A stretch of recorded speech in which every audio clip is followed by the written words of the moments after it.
सबको लगता था कि मीमो बस एक कमजोर सा अनाथ है जो कि दुनिया के कोने में चुपचाप जी रहा है, लेकिन उन्हें क्या पता था कि एक दिन यही लड़का उन सब से बदला लेगा जिन्होंने उसकी जिंदगी को दर्दों से भर दिया था। एक ऐसा बदला जो कि उनकी रूह तक हिला देगा। मीमो का बचपन किसी भयानक सपने से कम नहीं था। उसके पापा के जाने के बाद माँ ने एक नया आदमी घर ले आया और उस दिन से मीमो का जीवन जैसे अंधेरे में डूब गया। हर दिन पिटाई होती बिना वजह के, कभी बेल्ट से कभी हाथों से, और माँ वो तो बस टीवी के सामने बैठी रहती जैसे कुछ हो ही नहीं रहा हो। मीमो एक कोने में चिपक जाता है, आंखों से आंसू टपक रहे होते हैं लेकिन आवाज अंदर ही अंदर दब जाती है। खाने को कभी 2 सूखी रोटी मिलती तो कभी कुछ भी नहीं। स्कूल जाता था लेकिन दिल से हमेशा अलग रहता था, ना दोस्त ना सहारा, सिर्फ तन्हाई और दर्द। एक दिन मीमो एक भयानक सपना देख कर जागता है जहाँ उसके सौतेले पिता की मार उसके जिस्म पर फिर से चोट के निशान छोड़ रही होती है। आंखें खुलती है, सांस तेज चल रही होती है, तभी उसके कान में एक आवाज आती है। क्लास का बुली शो एक शरीफ लड़की आया को छेड़ते हुए। शो ने उसकी किताब को छीन ली थी और सबके सामने हवा में घूमते हुए मजाक उड़ा रहा था। लड़कियों वाली नॉवेल्स पढ़ती हो, कितनी चाइल्डिश हो तुम। सब हंस रहे थे, शो की बातों पर तालियां बज रही थी। मीमो खुद से कहता है कि काश में कोई हीरो होता है जैसे कि टीवी शोज में होते हैं, चाहता उन्हें रोक देता और सब मुझे पसंद करते हैं। लेकिन फिर उसे याद आता है कि ये तो असली दुनिया है, यहाँ सच बोलने वाले लोग पिटते हैं और सब पॉपुलर लड़के शो का साइड ले रहे होते हैं, और जो नहीं ले रहा था वो चुपचाप हंस रहे थे सिर्फ ताकि उन्हें शो ना छेड़े। टीचर तो ऐसे सो रहे थे जैसे कि किसी ने उनके कान को बंद कर दिए हो। शो ऐसे उसका फोन नंबर मांग रहा था, बदतमीजी की हद पार कर रहा था, और तब कुछ ऐसा होता है कि जो कि किसी ने सोचा भी नहीं था। मीमो जो कि हमेशा चुप रहता था आज खड़ा हो जाता है, धीरे धीरे चल के शो के सामने आ जाता है, आंखों में आंखें डालकर कहता है कि आया को छोड़ दो। पूरे बस में सन्नाटा छा जाता है। शो जोर से हंसता है, तू मुझे रोकेगा, सिम पे क्या। लेकिन उसी वक्त किरी क्लास का सबसे पॉपुलर और स्मार्ट लड़का खड़ा होता है। उसने शो से कहा किताबें वापस करो। शो जो अभी तक हीरो बन रहा था 1 सेकंड में सीधा हो गया, बिना कुछ बोले किताब वापस कर दी। लेकिन उसका गुस्सा अब किसी और पर निकलना था, इसलिए चला गया आंसू नाम के एक और नट को चिढ़ाने। मीमो खुद भी नहीं समझ पाई कि उसने ऐसा क्यों किया। आज पहली बार उसने अपने डर से लड़के किसी के लिए आवाज उठाई थी। शायद दिल में कहीं न कहीं उसने आया जैसा ही दर्द महसूस किया था। लेकिन जैसे ही सब कुछ नॉर्मल हो रहा था, एक अजीब सी रोशनी पूरे बस में छा जाती है। एक पल में सब कुछ बदल जाता है। सब स्टूडेंट्स एक अजनबी जगह पर खड़े हो जाते हैं, एक पुरानी सी जगह जैसे किसी फैंटेसी कहानी का हिस्सा हो। उनके चारों तरफ से एक बड़ा पुल, पुरानी दीवारें और तलवारधारी सैनिक दिखाई देते हैं, और उस पुल के बीच में एक रोशन सी देवी खड़ी होती है, सुंदरता की मिसाल। वो कहती है कि मैं हूँ गॉडेस वेसाइस। सब स्टूडेंट्स उसे देखे ही जा रहे होते, कोई समझ नहीं पा रहा होते कि हम मर गए हैं क्या हमारे साथ प्रैंक हो रहा है क्या। गॉडेस वेसाइस बोलती है कि जब भी हमारे देश अलाइन पर शैतानों का साया छा जाता है तो हम दूसरी दुनिया से हीरोज को बुलाते हैं। आज तुम सब यहाँ इसलिए हो क्योंकि डीमन किंग लौट आया है। 200 साल पहले उस शैतान ने हमारे राज्य को मिटा दिया था, लेकिन कुछ वीर लोगों ने मिलकर उसे हरा दिया। अब वो वापस आ चुका है और इस बार तुम सब हमारी रक्षक हो। सब स्टूडेंट्स एक दूसरे को देखते हैं, कुछ तो डर गए होते हैं और कुछ बहुत ही कंफ्यूज्ड होते हैं। टीचर ने कहा शांत रहो, देवी की बातें ध्यान से सुनो। मीमो चारों तरफ देखता है, पुराने महल, सैनिक, गोल्डन आंखों वाली एक देवी, सब कुछ इतना अलग था, इतना असली। उसने अपने आप को पिंच किया, ये कोई सपना तो नहीं है। पर नहीं, ये तो शुरुआत थी एक नए जीवन की। सब अभी भी उस नए और अजीब दुनिया को समझने की कोशिश कर रहे थे।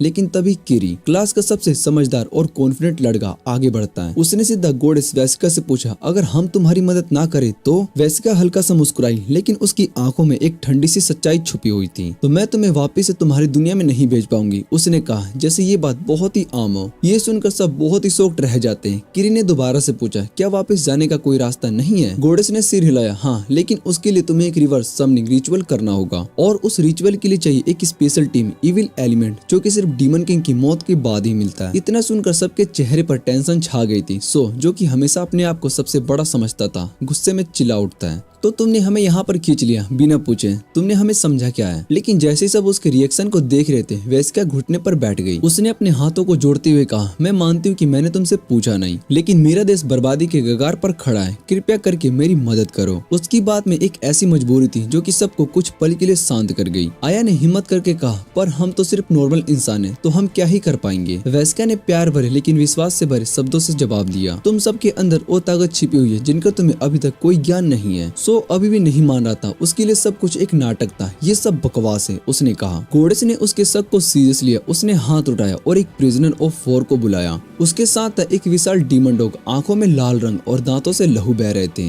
सबके सामने उसने उस राक्षस को छोड़ दिया और बिना किसी मर्सी के वो बीस्ट सीधा प्रिजनर पर टूट पड़ा। एक ही झटके में उसका काम तमाम हो गया। कुछ लड़कियां घबरा कर नीचे गिर गई, आंखों में आंसू का समंदर था। लेकिन उसी वक्त गोडेस वासिका काम और साइलेंट होकर आगे बढ़ती है। उसने आंखें बंद की, कुछ मंत्र बोले और एक ही मोमेंट में वो डीमन पूरे के पूरे फ्लेम में बदल गया। एक तेज आंखों से खत्म कर गए, जैसे कोई कभी था ही नहीं। सब उसे देखते ही रह गए। गोडेस ने कहा, अब वक्त आ गया तुम्हारे अंदर छुपे पोटेंशियल को जगाने का। एक एक करके सब स्टूडेंट्स एक बड़े से शाइनिंग क्रिस्टल ऑर्ब के पास आ जाते हैं। जैसे कोई उस ऑर्ब पर हाथ रखता है, एक अलग सी रंग में चमक उठता है। हर किसी का रंग अलग होता है उसकी स्ट्रेंथ के मुताबिक। पहले सब नर्स है, कुछ का ब्लू चमका, कुछ का ग्रीन और सब कुछ नॉर्मल लेवल के थे। फिर आया सो, उसने जैसे ही हाथ रखा क्रिस्टल तेजी से लाल रोशनी में चमक उठा। गोडेस की आंखों में वो एक्साइटमेंट आ गई, वाव ये रंग का टैलेंट। उसके बाद किरी आ गया है, उसने और पर हाथ रखा और ब्राइट गोल्डन लाइट से चमक उठा। लेकिन अगले ही पल क्रिस्टल फट गया, सब चौंक गए। ये तो अनइमेजिबल था। ए रैंक नहीं, ये तो एस रैंक से भी ऊपर लगता है, गार्ड ने धीरे से कहा। आया भी आई और पर सिनी पिक में ग्लो किया। अनोदर ए रैंक, गोडेस बोली। एक और लड़की आई और फिर एक और, दोनों का भी ए और एस रैंक निकले। सबके चेहरे पर अब एक अलग से टेंशन और एक्साइटमेंट थी। गोडेस के गार्ड्स तो बहुत ही हैरान हो गए, एक भी एस रैंक मिलना तो बहुत ही रेयर होता है और यहाँ तो 3 मिल गए, उन्होंने कहा। और फिर सबसे आखिरी में मीमो चलता है क्रिस्टल के पास। उसके कदम धीरे थे, जैसे उसका दिल कह रहा हो यहाँ भी कुछ नहीं होगा। लेकिन फिर भी उसने क्रिस्टल पर हाथ रखा। क्रिस्टल धीरे से पर्पल रोशनी में ग्लो किया, एक फीकी हल्की सी चमक जैसे ठंडा हुआ दिया। गोडेस ने एक बस नजर डाली और बोला, नेक्स्ट। मीमो कुछ पल तक वहीं पर खड़ा रहा। मेरा रैंक क्या है, उसने पूछा। लेकिन उसका सवाल हवा में रह गया। वैसिका ने कोई जवाब नहीं दिया, उसका ध्यान ऑलरेडी अगले लड़के पर था। मीमो चुपचाप वापस चला गया, लेकिन आंखों में वही पुराना सा दर्द। सच से ये दुनिया भी मेरे लिए नहीं बनी है, वो सोचता है। एक और जगह जहाँ पर मैं बस एक बैकग्राउंड कैरेक्टर हूँ। सब ने अपना अपना रैंक चेक कर लिया था, तभी वैसु जो कि क्लास का सबसे बड़ा नर्ड था आगे बढ़ता है क्रिस्टल के पास। जब उसने हाथ रखा तो क्रिस्टल एक अजीब सी गहरी डार्क रोशनी में चमक उठा। गोडेस ने बताया कि वासु के अंदर एक खास डार्क टैलेंट छुपा हुआ है। ऐसे ही एक डार्क हीरो पहले से दुनिया में था जिसके पास ये पावर थी, जिसकी वजह से वो सबसे मजबूत बन गया था। सब थोड़ा हैरान रह गए थे, पर गोडेस ने सबको समझाया कि हर किसी के पास सबके पर्सनल एबिलिटीज होती हैं। ये एबिलिटीज हर इंसान में अलग होती है, कुछ के ज्यादा तो कुछ के बहुत ही कम, और ये एबिलिटीज उनके स्टेट के हिसाब से जुड़ी होती है। फिर गोडेस ने बताया कि अब एक बहुत ही इंपॉर्टेंट रिचुअल करना होगा। सबकी नजर मीमो पर थी जब उसे बुलाया गया, लेकिन जैसे ही वो आगे बढ़ा एक गार्ड ने उसे जोर का धक्का दे दिया। जैसे वो पीछे गिर गया। गोडेस ने बताया कि मीमो का रैंक ई है, जो कि क्लास में सबसे नीचे का होता है। वो समय पहले भी हुआ है जब ई रैंक के लोग बहुत ही प्रॉब्लम्स लाते, इसलिए उन्हें मार दिया जाता था। पर इस बार जब इतने सारे जबरदस्त हीरो आए, उन्होंने मीमो को एक चांस देने का फैसला किया। गोडेस ने कहा, तुम्हें एक ऐसी जगह पर भेजा जाएगा जो कि पुरानी खतरनाक रंस है, जहाँ के डंजन्स में क्रिमिनल्स और मॉन्स्टर्स रहते हैं। अगर तुम वहाँ से बच जाते हो तो तुम्हें जिंदा रहने का हक मिलेगा, नहीं तो अपनी जिंदगी को अलविदा कह दो। मीमो गुस्से में बोला, मैं सुधर सकता हूँ, मुझे एक मौका दो।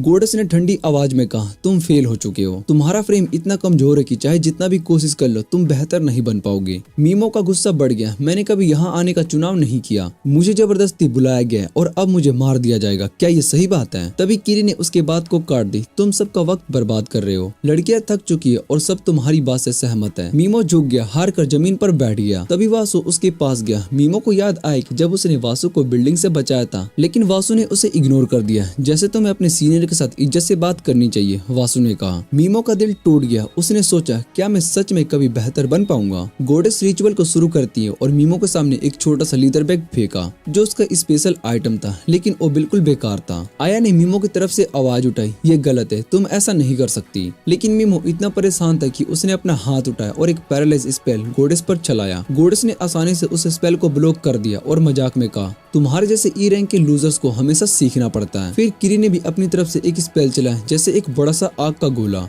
मैं बस अपनी पावर को चेक कर रहा था, किरी ने शान से कहा। सब हंसने लगे मीमो के गिरे हुए हौसले पर। मीमो ने सर झुकाया, उसके गालों से आंसू गिर रहे थे। उसके दिल में अपने बचपन के वो दर्द आए थे जब वो अकेला रो रहा था। तभी उसकी रूह ने अंदर से कहा, बस करो ये सब बहाना, अब वक्त है अपनी असली शक्ल दिखाने का। जो सच्चाई तुमने छुपा रखी है अब वो सामने लेकर आओ। मीमो के दिल में एक नई आग जलने लगी, एक ऐसी ताकत जो उसने पहले पहले कभी महसूस नहीं की थी। मीमो के दिल में जितना गुस्सा था उसने सब कुछ बाहर निकाल दिया। उसने अपनी फेट फील्ड आंखों से गोडेस की तरफ देखा और बोला, तू एक रूटीन हुई है, अगर कभी जिंदा बचा तो रेडी रहना। अगली सेकंड में वो तुरंत एक डार्क के में टेलीपोर्ट हो जाता है। अंधेरा इतना ज्यादा होता है कि वो अपना स्टेटस भी चेक नहीं कर पाता। तभी वो लेदर बैग में थोड़ा सा माना डालता है और उसमें लगा हुआ जेम ग्लो करने लगता है। उस ग्लोइंग जेम को लालटेन की तरह यूज करके वो आगे बढ़ने लगता है। चलते चलते अचानक से उसके कदम रुक जाते हैं। वो रियलाइज करता है कि वो तो स्केलेटन के ऊपर चल रहा था। डर के मारे उसके हाथ कांप रहे थे। वो सोचता है कि इन सबको किसने मारा होगा। तभी एक मोस्टर उस पर अटैक करता है। मीमो मुश्किल से उस अटैक से बचता है और पूरी जान लगाकर भागने लगता है। भागते हुए वो सोचते है कि क्या उसे पलट कर फाइट करनी चाहिए, पर उसका दिल जानता है कि मोस्टर का लेवल इतना हाई है कि वो फाइट करेगा तो मारा जाएगा। वो रुकता है और डर के मारे जोर से रोने लगता है। गिरा हुआ होता है और उसके नीचे एक रैक का शार्प एज होता है। जब वो मुड़कर देखता है तो मोस्टर बिल्कुल उसके सामने होता है, मारने ही वाला होता है। फ्रस्ट्रेशन, गुस्सा और बेचारे सी लाइफ का दर्द सब एक साथ उसके दिमाग में चढ़ जाता है और उस मोमेंट में मीमो एक लास्ट ट्राई करता है। वो पैरालाइज स्पेल कास्ट करता है और सरप्राइजिंगली वो मोस्टर वहीं पर फ्रीज हो जाता है। मीमो तुरंत उठता है और वापस भागने लगता है, लेकिन कुछ ही देर में वो केव के एंड पहुंच जाता है और वहाँ एक और बर्ड डीमन उसकी तरफ आता है पूरे किलिंग इंटेंशन के साथ। मीमो फिर से अपना हाथ उठाता है और वही पैरालाइज स्पेल को कास्ट करता है और डीमन फ्रीज हो जाता है। अब उसके दिमाग में एक थॉट आता है, मतलब ये कोई भी फ्लूक नहीं था, मेरी स्पेल सच में काम कर रही है। पर वो काफी टायर्ड फील कर रहा था। जब स्टेटस ओपन करता है तो वो देखता है कि उसकी माना ऑलमोस्ट 0 हो चुकी है। तभी उसे याद आता है कि उसके पास एक और स्पेल है। वो पॉइजनस स्पेल को कास्ट करता है और वो भी काम करता है। डीमन का बॉडी ब्लैक होने लगता है और उसके पोर से ब्लड निकलने लगता है। मीमो कैफ के फ्लोर पर बैठ जाता है, कंफ्यूज था। वो सोचता है, मेरी इतनी वीक माना के बावजूद ये स्पेल इन डीमंस पर इतने इफेक्टिव क्यों है।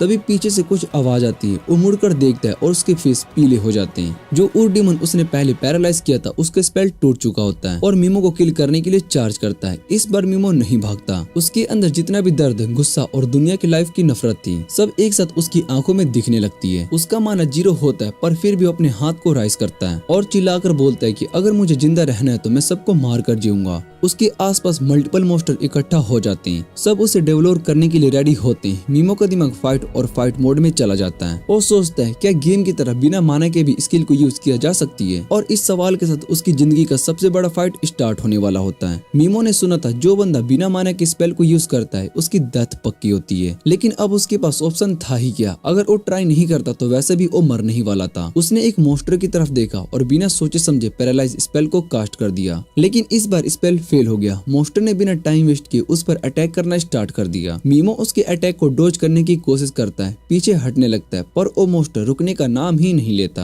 तभी मीमो को एक और चीज की रियलाइज होती है, एक ही मोस्टर पर सेम स्पेल बार बार काम नहीं करती। और उसी मोमेंट उसकी स्टेटस स्क्रीन पर एक नया स्पेल अनलॉक होता है, स्लीप का। जब मोस्टर उसे कुचलकर मिट्टी बना ही देता है, मीमो ने तुरंत स्लीप स्पेल को कास्ट किया और उसकी आंखों के सामने मोस्टर वहीं पर रुक जाता है, फिर धड़ाम से जमीन पर गिरता है, बिल्कुल मोशनलेस। मीमो एक सेकंड भी वेस्ट नहीं करता, वो तुरंत पॉइजन स्पेल को कास्ट करता है ताकि मोस्टर दोबारा से उठकर अटैक न करे। लेकिन बिना माना के बार बार स्पेल को कास्ट करना उसकी बॉडी पर हैवी पड़ रहा था। उसके हाथ धीरे धीरे ड्रॉप हो रही थी। उसने अभी प्लान बनना स्टार्ट ही किया था कि दूर से दिखाई देता है कि मोस्टर का एक बड़ा हॉरर उसकी तरफ फुल स्पीड में आ रहा है। मीमो सोचता है कि क्या मेरी हेल्थ इन सब से फाइट करने के लिए काफी है। उसी वक्त वो अपने मैजिक बैग को फ्लैश बैंग की तरह यूज करता है। एक ब्राइट लाइट मोस्टर की आंखों को चमका देता है और उस मोमेंट का यूज करके मीमो एक एक करके पैरालाइज स्पेल सब मोस्टर पर कास्ट कर देता है। सब फ्रीज हो जाते हैं। वो वहीं पर खड़ा सोचता है कि क्या मैं सबको पॉइजन भी कर दूं, पर फिर याद आता है कि अब मेरी हेल्थ सच में 0 के करीब है। तभी उसके आंखों के सामने हॉरर का रियल सीन खुल जाता है। डंजन के अंधेरों से नए नए मोस्टर निकलकर उसके आसपास गिराव कर लेते हैं। उसके सेंसेस एक सेकंड के लिए ब्लॉक हो जाते हैं, पर मीमो डिसाइड करता है कि मैं फाइट के बिना नहीं मरूंगा। जो मोस्टर पास आता है उस पर वो पैरालाइज स्पेल कास्ट करता है, लेकिन अब उसकी बॉडी हैवली फील करने लगती है। आंखों के सामने सब कुछ घूमने लगता है, फिर भी वो ग्राउंड पर टिका रहता है और जब लगता है कि सब कुछ खत्म होने वाला है तुरंत उसका लेवल अप हो जाता है, माना फुल हो जाता है, स्टेटस में अपग्रेड मिलता है और अब वो और भी ज्यादा पावर से स्पेल फायर करने लगता है। एक के बाद एक मोस्टर फ्रीज होने लगते हैं। तभी मीमो को समझ में आता है कि ओ बर्ड डीमन जो कि मैंने पॉइजन किया था उसकी डेथ से मुझे एक्सपी मिला है, इसलिए मैं लेवल अप हुआ। ये देखकर मीमो का कॉन्फिडेंस बूस्ट हो जाता है। वो डिसाइड करता है अगर हर मोस्टर को पॉइजन करूंगा तो मैं और भी ज्यादा लेवल अप कर सकता हूँ। अब वो पैरालाइज करता है और हर फ्रोजन मोस्टर पर टारगेट के पॉइजन यूज करता जाता है। एक ही गोल के साथ जिंदा रहना है तो लेवल ग्रिंड करना पड़ेगा। इतना ही नहीं, उसे एक और नई स्किल मिलती है, ग्राउंड टारगेटिंग स्पेल। अब वो एक साथ पूरे ग्रुप को पैरालाइज कर सकता है। सब कुछ इतना इंफेंसिटिवली चल रहा होता है कि वो सोचता है कि तो फिर मेरी स्पेल गोडेस पर काम क्यों नहीं की, क्योंकि जब से उस डेंजन में आया उसका सक्सेस रेट 100% है। मीमो अब इतना स्ट्रॉन्ग हो चुका था कि अब वो आराम से हर मॉन्स्टर के बीच से निकल जा रहा था और चलते चलते पॉइजन स्पेल यूज करता जा रहा था।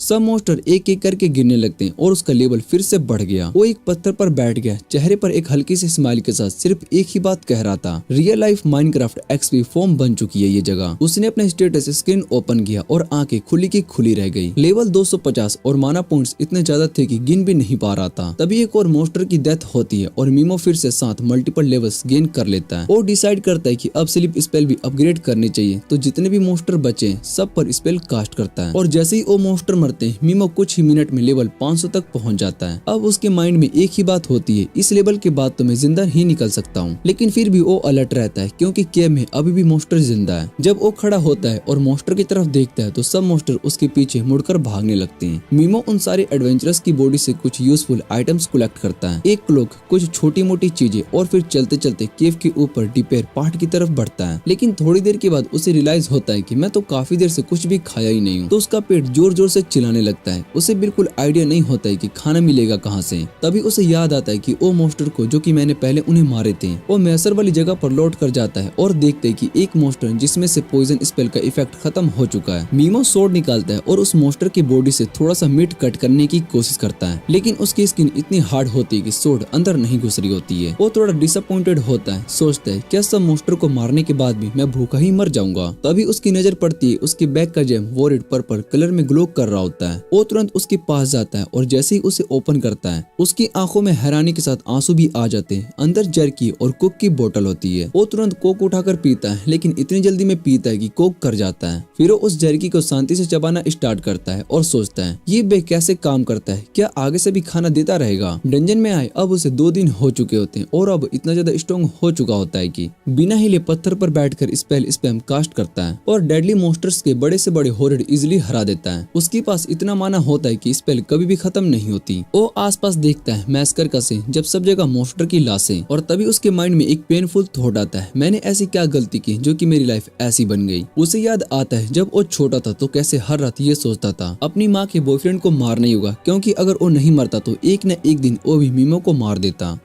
लेकिन उसकी जिंदगी ने रुकावट ली जब उसके चाचा और चाची ने उसे उस नरक से जिंदगी से निकालकर अपने साथ रख लिया। वहीं से उसने तय कर लिया था कि वो एक अच्छा इंसान बनेगा जो हमेशा दूसरों की अच्छा सोचेगा और अच्छा करेगा। लेकिन अचानक उसकी आंखें खुलती है, वो वापिस से अंधेरे में खड़ा था जहाँ हर तरफ सिर्फ तबाही मची हुई थी जिसे उसने खुद अंजाम दिया था। वो उनकी मौत पर जरा सा भी अफसोस महसूस नहीं कर रहा था। उस मोमेंट पर उसे रियलाइज होता है कि वो कभी अच्छा इंसान था ही नहीं, वो तो हमेशा एक मॉन्स्टर था और अब वो इस बात को एक्सेप्ट कर लेता है और इसी एक्सेप्टेंस के साथ उसका लेवल बढ़कर हो जाता है 950। अब वो और भी गहरा चला जाता है डंजन के अंदर, जहाँ पर उसे और भी फ्लोटिंग आई मॉन्स्टर मिलता है। वो अपने पॉइजन और पैरालाइज कॉम्बो से उसे तुरंत मार देता है और आगे बढ़ता है। एक रूम में उसे 2 एडवेंचरस की लाशें मिलती है। वो उनकी बिलोंगिंग्स चेक करता है और एक पाउच मिलता है जो कि जेम से भरा होता है। वो पाउच लेकर और भी आगे बढ़ता है और आगे एक जाइंट रूम का दरवाजा मिलता है। वो उसे खोलता है और अंदर एक स्केलेटन पड़ा होता है। वो स्केलेटन का जख्म चेक करता है जहाँ से उसकी मौत हुई थी और एक पार्चमेंट मिलता है जिसमें कुछ लिखा होता है। वो पढ़ता है और पता चलता है कि स्केलेटन डार्क हीरो का है, वही जिसके बारे में ईट ने लिखा था। डार्क हीरो लिखता है कि उसे यहाँ पर भेजा गया था इविल गॉडेस वेस्का के द्वारा जब उसका यूज खत्म हो गया था। और वो ये भी लिखता है कि जो भी ये चिट्ठी पढ़े वो कभी उस गॉडेस पर भरोसा ना करे। मीमो गुस्से से उस चिट्ठी को मोड़ देता है और अब उसे समझ में आता है कि सिर्फ डंजन किंग ही बुरा नहीं है, ये दुनिया खुद भी बुरी है और उस गॉडेस जैसे लोग भी। उस हीरो के बारे में उसे एक बड़ा मैजिकल बुक मिलता है जिसमें डार्क मैजिकल टेक्निक्स लिखी होती है, जिसमें कि आइटम्स स्पेल्स बनाने के तरीके हो। उसके पास एक स्क्रोल भी होता है लेकिन वो उसे पढ़ नहीं पाता। वो उसे अपने बैग में डाल देता है। जैसे ही वो हीरो के कपड़े लेने लगता है उसकी नजर एक पेज पर गिरती है जिसमें खून के दाग होते हैं। उस पेज पर लिखा होता है सोल ईथर ने सबको मार दिया। मीमो अंदर ही अंदर उस डेड हीरो का शुक्रिया अदा करता है और चल पड़ता है उन अंधेरी गलियों के रास्ते जब तक कि वो एक बड़ा दरवाजा नहीं देख लेता। वो समझ जाता है कि इस दरवाजे को खोलने के लिए कुछ तो फिट करना होगा। वो अपना स्टेट्स चेक करता है और देखता है कि उसका लेवल अब 1200 हो चुका है। अब वो सोचता है कि क्या वो इतना स्ट्रॉन्ग हो चुका है कि इस सोल ईथर को हरा सके, वही सोल ईथर जिसने कि डार्क हीरो को भी मार दिया था। जैसे ही वो आगे बढ़ने लगता है एक तेज बीम उसके हाथ को छू जाती है। वो तुरंत उसे बैंडेज करता है और अंदर से कांप उठता है। वो सोचता है कि जिसने डार्क हीरो को हरा दिया उससे मैं कैसे लड़ सकता हूँ। शायद वही सोल ईथर इस डंजन का फाइनल बॉस है और वही इस जगह से बाहर निकलने की चाबी भी। तभी सोल ईथर हिलने लगता है और कुछ काला सा गू मुझ जाता है जो धीरे धीरे आधे मरे जैसा इंसान बन जाते हैं। वो सब मीमो की तरफ बढ़ने लगते हैं। मीमो उन्हें पैरालाइज कर देता है लेकिन लेकिन पॉइजन यूज नहीं कर पाता क्योंकि वो आधे इंसान लग रहे होते हैं। पीछे से सोल ईथर दीवार तोड़कर चिल्लाता हुआ आगे बढ़ता है और मीमो की आंखों के सामने सब कुछ हिलने लगता है। वो अंदर से टूट जाता है, उसका मन चीख उठता है और वो वापिस से पीछे हटने लगता है। लेकिन मॉन्स्टर ने और आधे मरे हुए इंसान उसकी तरफ धकेला जिसमें कि मीमो एक कोने में फंस गया और जोर जोर से रो रहा था, किसी से अपनी मदद मांगता हुआ। ये सब देखकर सोल ईथर हंसने लगा, मीमो की तकलीफ पर मजाक उड़ाता है। लेकिन यही वो पल था जिसका वो इंतजार कर रहा था। जैसे ही मॉन्स्टर अपनी ग्राउंड छोड़ता है, मीमो तुरंत पैरालाइज्ड स्पेल का यूज करता है और सोल ईथर जमीन पर गिर पड़ता है सरप्राइज भरे चेहरे के साथ। मीमो उस मॉन्स्टर पर हंसकर कहता है, मैंने तुझे अपनी एक्टिंग स्किल से फंसा लिया, क्योंकि उसके लिए ये एक तरह का था जिससे कि वो मॉन्स्टर अपनी डिफेंस छोड़ दे। वो मॉन्स्टर को बताता है कि जिंदगी भर में अच्छा इंसान बनने का नाटक करता रहा, जो दूसरों के लिए मेहरबान हो और किसी और को दुख ना दे। लेकिन अब मेरी असली शक्ल सामने आ रही है, मुझे कोई फर्क नहीं पड़ता कि मैं कितने आधे मरे हुए इंसान को मार देता हूँ, क्योंकि ये दुनिया मार या मारा जा वाली है। इसलिए जो भी मुझे नुकसान पहुँचाने आए, चाहे वो मॉन्स्टर हो, आधा मरा हुआ इंसान हो या फिर जिंदा इंसान, मैं बिना किसी पछतावे के सबको मार दूंगा। सोल ईथर के नाक से खून बहने लगता है। मीमो चुपचाप सबके पास जाकर स्लीप पैरालाइज डाल देता है ताकि सबको एक बार में खत्म कर दे। कुछ वक्त के बाद सोल ईथर मारा जाता है और उसके शरीर से अनेक आत्माएं निकलकर रोशनी इंसानों के रूप में बदल जाती है। वो उसका शुक्रिया करते हैं कि उसने इस मॉन्स्टर को हरा दिया,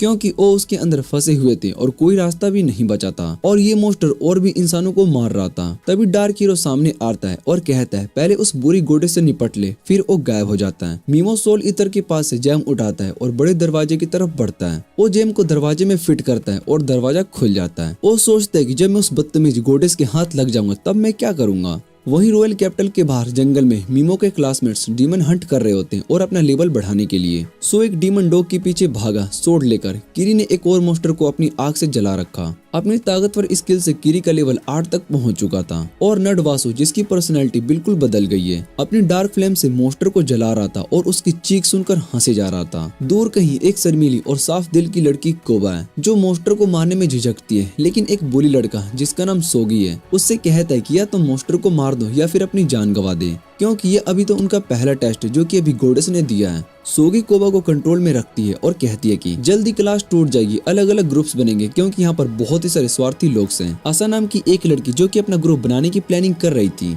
और लड़कियों को अपने पीछे जोड़ रही है, उसे पता है कि कोबा सिर्फ ड्रेन है, इसलिए कैरी के ग्रुप में शायद से उसकी कोई जगह नहीं है और दूसरे पावरफुल ग्रुप्स भी उसे नहीं लेंगे और आया भी उसे अपने ग्रुप में नहीं ले पाएगी क्योंकि कोबा जल्द ही मारी जाएगी। कोबा ये सुनकर घबरा जाती है, लेकिन सोगी कहते हैं कि फालतू बातों की चिंता मत करो। वो बस चाहती है कि कोबा उसका प्यारा छोटा खेलने वाला बन जाए और अपने फायदे के लिए उसने अपने फैंसन से कहा है कि एक मॉन्स्टर को फंसा न दे जो कि वो आसानी से मार सके। सोगी कोबा से कहती कि या तो इस मॉन्स्टर को मार जो कि वैस्किया ने दिए हैं टेस्ट को पास करने के लिए, वरना तेरे साथ भी मीमो जैसा ही होगा। कोबा मॉन्स्टर को मारना नहीं चाहती क्योंकि उस पर दया आती है, लेकिन सोगी उसे जोर देकर प्रैक्टिकली जबरदस्ती कर रही होती है। आखिरकार कोबा उस मॉन्स्टर को मार देती है, लेकिन इस हिंसा के काम से वो टूट जाती है। उसके दिमाग में मीमो का वो पल आता है जब उसने एक छोटी से बच्चे की मदद की थी और रोया करती थी, सोचती थी कि वो मीमो की मदद नहीं कर पाई। इस बीच आय भी होश में आती है और अपने पेट के दर्द को महसूस करती है, जो उसे याद दिलाती कि कैसे गोडेस ने उसे बेहोश किया था और मीमो को दूर भेज दिया था। वो तुरंत गोडेस वेस्का का सामना करना चाहती है जो कि एक बेकार नाटक करती है। कहती है कि उसे भी दुख हुआ कि जब उसने मीमो को खतरे में भेजा, लेकिन यह उनके किंगडम की पॉलिसी है। वो बताते हैं कि उनका रीति रिवाज यही है कि सबसे कमजोर सदस्य को बाहर निकाला जाए,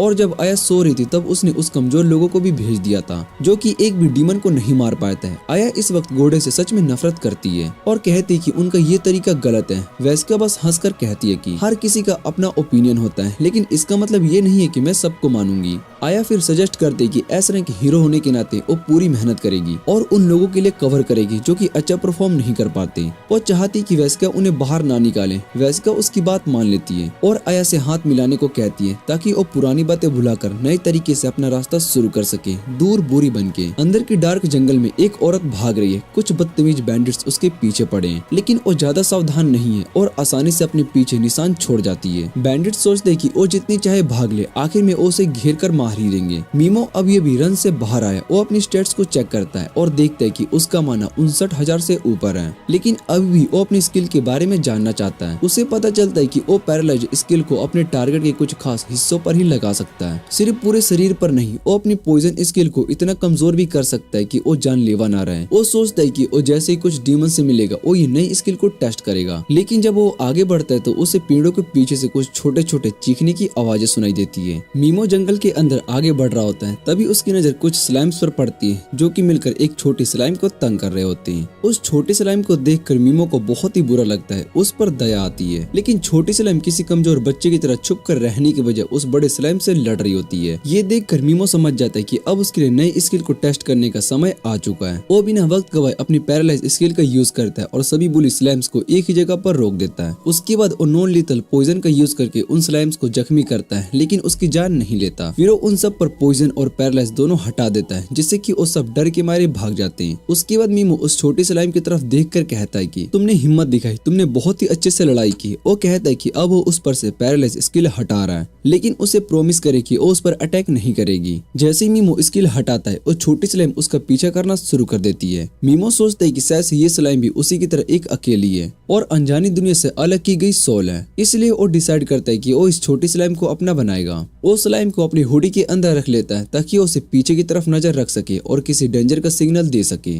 आगे बढ़ते हुए मीमो एक किताब पढ़ता है जो कि फोरबिडन डार्क आर्ट्स के बारे में होती है। उसमें एक ऐसी रेसिपी होती है जो कि स्लाइम्स को और भी स्ट्रॉन्ग बना देती है। मीमो उस छोटी स्लाइम से बात करता है और बताता है कि वो बदला लेने निकला है उन लोगों से जिसने उसके साथ गलत किया था। फिर वो उस स्लाइम से पूछते हैं क्या तुम अब भी मेरे साथ चलना चाहती हो। स्लाइम हाँ में रिस्पॉन्स देती है। ये सुनकर मीमो खुश हो जाता है और उसका नाम रखता है पिगी मारू। पिगी को अपने नया नाम बहुत ही पसंद आता है और मीमो उसके साथ आगे बढ़ता है। लेकिन तभी अचानक कुछ बैंडिट्स उन्हें घेर लेते हैं। वो बैंडिट्स एक रहस्य भरी लड़की का पीछा कर रहे होते हैं और मीमो के आसपास होने पर अब उसे थोड़ा सा मजा लेने का सोच रहे होते हैं। उनका लीडर मीमो से कहता है कि अपने सारे पैसे और सामान दे, तभी जिंदा बच पाएगा। मीमो अंदर से काफी बुरा फील करता है क्योंकि उसने कभी किसी इंसान से लड़ाई नहीं की थी। बैंडिट्स के बीच में झगड़ा हो जाता है। कुछ कहते हैं कि लड़की को पकड़ो और कुछ कहते हैं कि मीमो से निपटो। मीमो इस मौके का फायदा उठाकर चुपके से निकलने की कोशिश करता है, लेकिन तभी लीडर चिल्लाकर कहता है रुको। मीमो उसके सामने गिड़गिड़ाने लगता है, प्लीज मुझे मत मारो। लेकिन यह सब उसकी एक्टिंग होती है। लीडर जैसे ही उसके करीब आता है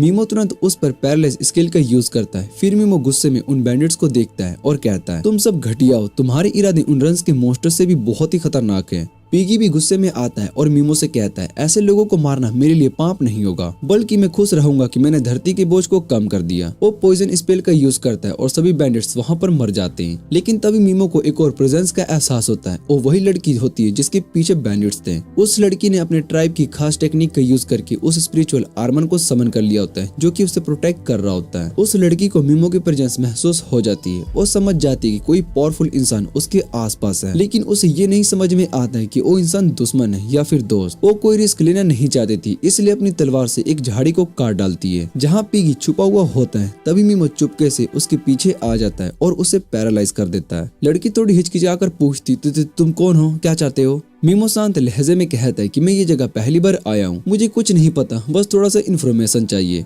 लड़की पूछती और चारों बैंडिट्स कहाँ पर गए। मीमो उल्टा पूछते कि क्या वो तुम्हारे साथी थे। लड़की तुरंत इनकार कर देती है। मीमो उसकी आंखों में देखता है। उसे महसूस होता है कि ये लड़की झूठ नहीं बोल रही है क्योंकि इसमें उन बैंडिट्स की तरह इविल इंटेंट नहीं है। वो लड़की के सिर से पैरालाइज हटा देता है ताकि वो आराम से बात कर सके, लेकिन उसे साफ साफ वार्न करता है ज्यादा चालाक मत बनना वरना जान से मार दूंगा। फिर मीमो उसके सामने आकर कहता है मैं किसी पर भरोसा नहीं करता, खासकर उन लोगों पर जो कि मुझे पहली बार मिले हो। लड़की दोबारा पूछती कि उन चारों बैंडिट्स का क्या हुआ। मीमो सीधे बोलता है मैंने उनको मार दिया। ये सुनकर लड़की बहुत ही हैरान रह जाती है क्योंकि वो बैंडिट्स काफी पावरफुल और खतरनाक माने जाते थे। वो डाउट होकर कहती है क्या तुमने उनसे अकेले लड़ाई की या फिर किसी ने मदद की। लेकिन मीमो कोई जवाब नहीं देता, चुप रह जाता है। लेकिन लड़की का मन कहता है कि मीमो कोई बुरा इंसान नहीं है। वो डिसाइड करते कि उसे ट्रस्ट देगी और कहती है तुम जो पूछोगे मैं ईमानदारी से सब जवाब दूंगी। मीमो भी थोड़ा रिलैक्स्ड हो जाता है। उस लड़की का एटीट्यूड उसके लिए ट्रस्ट वर्थी लगा, लेकिन फिर भी वो उसे पूरा फ्री नहीं करता। बातें आगे बढ़ती है और मीमो को एक शॉकिंग बात पता चलती है। वो अलियान किंगडम के नहीं बल्कि जा किंगडम के फॉरेस्ट के अंदर है। उस लड़के से मीमो काफी कुछ सीखता है और फिर सबसे इम्पोर्टेंट बात पूछता है तुम्हें क्या ये फोरबिडन स्पेल स्क्रॉल पढ़ना आता है। लड़की कहती कि किसी पुरानी और रेयर भाषा में लिखा गया है जिसे सिर्फ कुछ ही लोग पढ़ सकते हैं। लेकिन फिर वो एक नाम बताती है फोरबिडन विच, एक ऐसी औरत जिसे उसके अपने लोगों ने देश से निकाल दिया था सिर्फ इसलिए क्योंकि उसके पास कुछ ज्यादा ही ज्ञान था। लड़की कहती है अगर तुम्हें उससे मिलना है तो गोल्डन डीमन जोन जाना पड़ेगा, एक ऐसी जगह जो कि कॉन्टिनेंट के बीच में और काफी डेंजरस है। मीमो उसे इतनी वैल्यूएबल इन्फॉर्मेशन देने के लिए थैंक्स कहता है और लड़की भी उसे थैंक्स बोलती है क्योंकि मीमो ने उसकी जान बचाई थी। मीमो कहता है कि अब हिसाब बराबर हो गया और लड़की से बेस्ट ऑफ लक कहकर वहाँ से चली जाती है। मीमो के मन में आता है कि ये लड़की कुछ ज्यादा ही ईमानदार है और कुछ ज्यादा ही सीधी भी। उसे अपनी आंटी की बात याद आ जाती है जो कि बिल्कुल ऐसी थी। फिर वो लड़की से कहता है कि तुम्हारे पैरालाइज होने का इफेक्ट जल्द ही खत्म हो जाएगा, फिर तुम चली जाना। पिगी भी मीमो के पीछे पीछे आता है और आके उसके कंधे पर चढ़ जाता है। वो दोनों बात करते हैं। लड़की शायद कुछ नहीं कर पाएगी लेकिन फिर भी पीठ पर नजर रखना जरूरी है। पिगी खुश होता है और उसे लगता है कि वो भी किसी के काम आ रहा है। थोड़ी देर के बाद मीमो एक छोटी सी जगह पहुंचता है जिसका नाम होता है मिलियस टाउन। वहाँ एक फीमेल नाइट गेट पर ड्यूटी दे रही होती है लेकिन वो थोड़ी ज्यादा ही सवाल करने वाली होती है। उसे लगता है कि मीमो कोई देहाती है जो कि यहाँ पर सिर्फ मर्सेनरी बनने के लिए आया है और अंश टूटने का सपना लेके। लेकिन फिर भी वो मीमो को अंदर जाने देती है क्योंकि टाउन के लॉर्ड ने ऑर्डर दिया है कि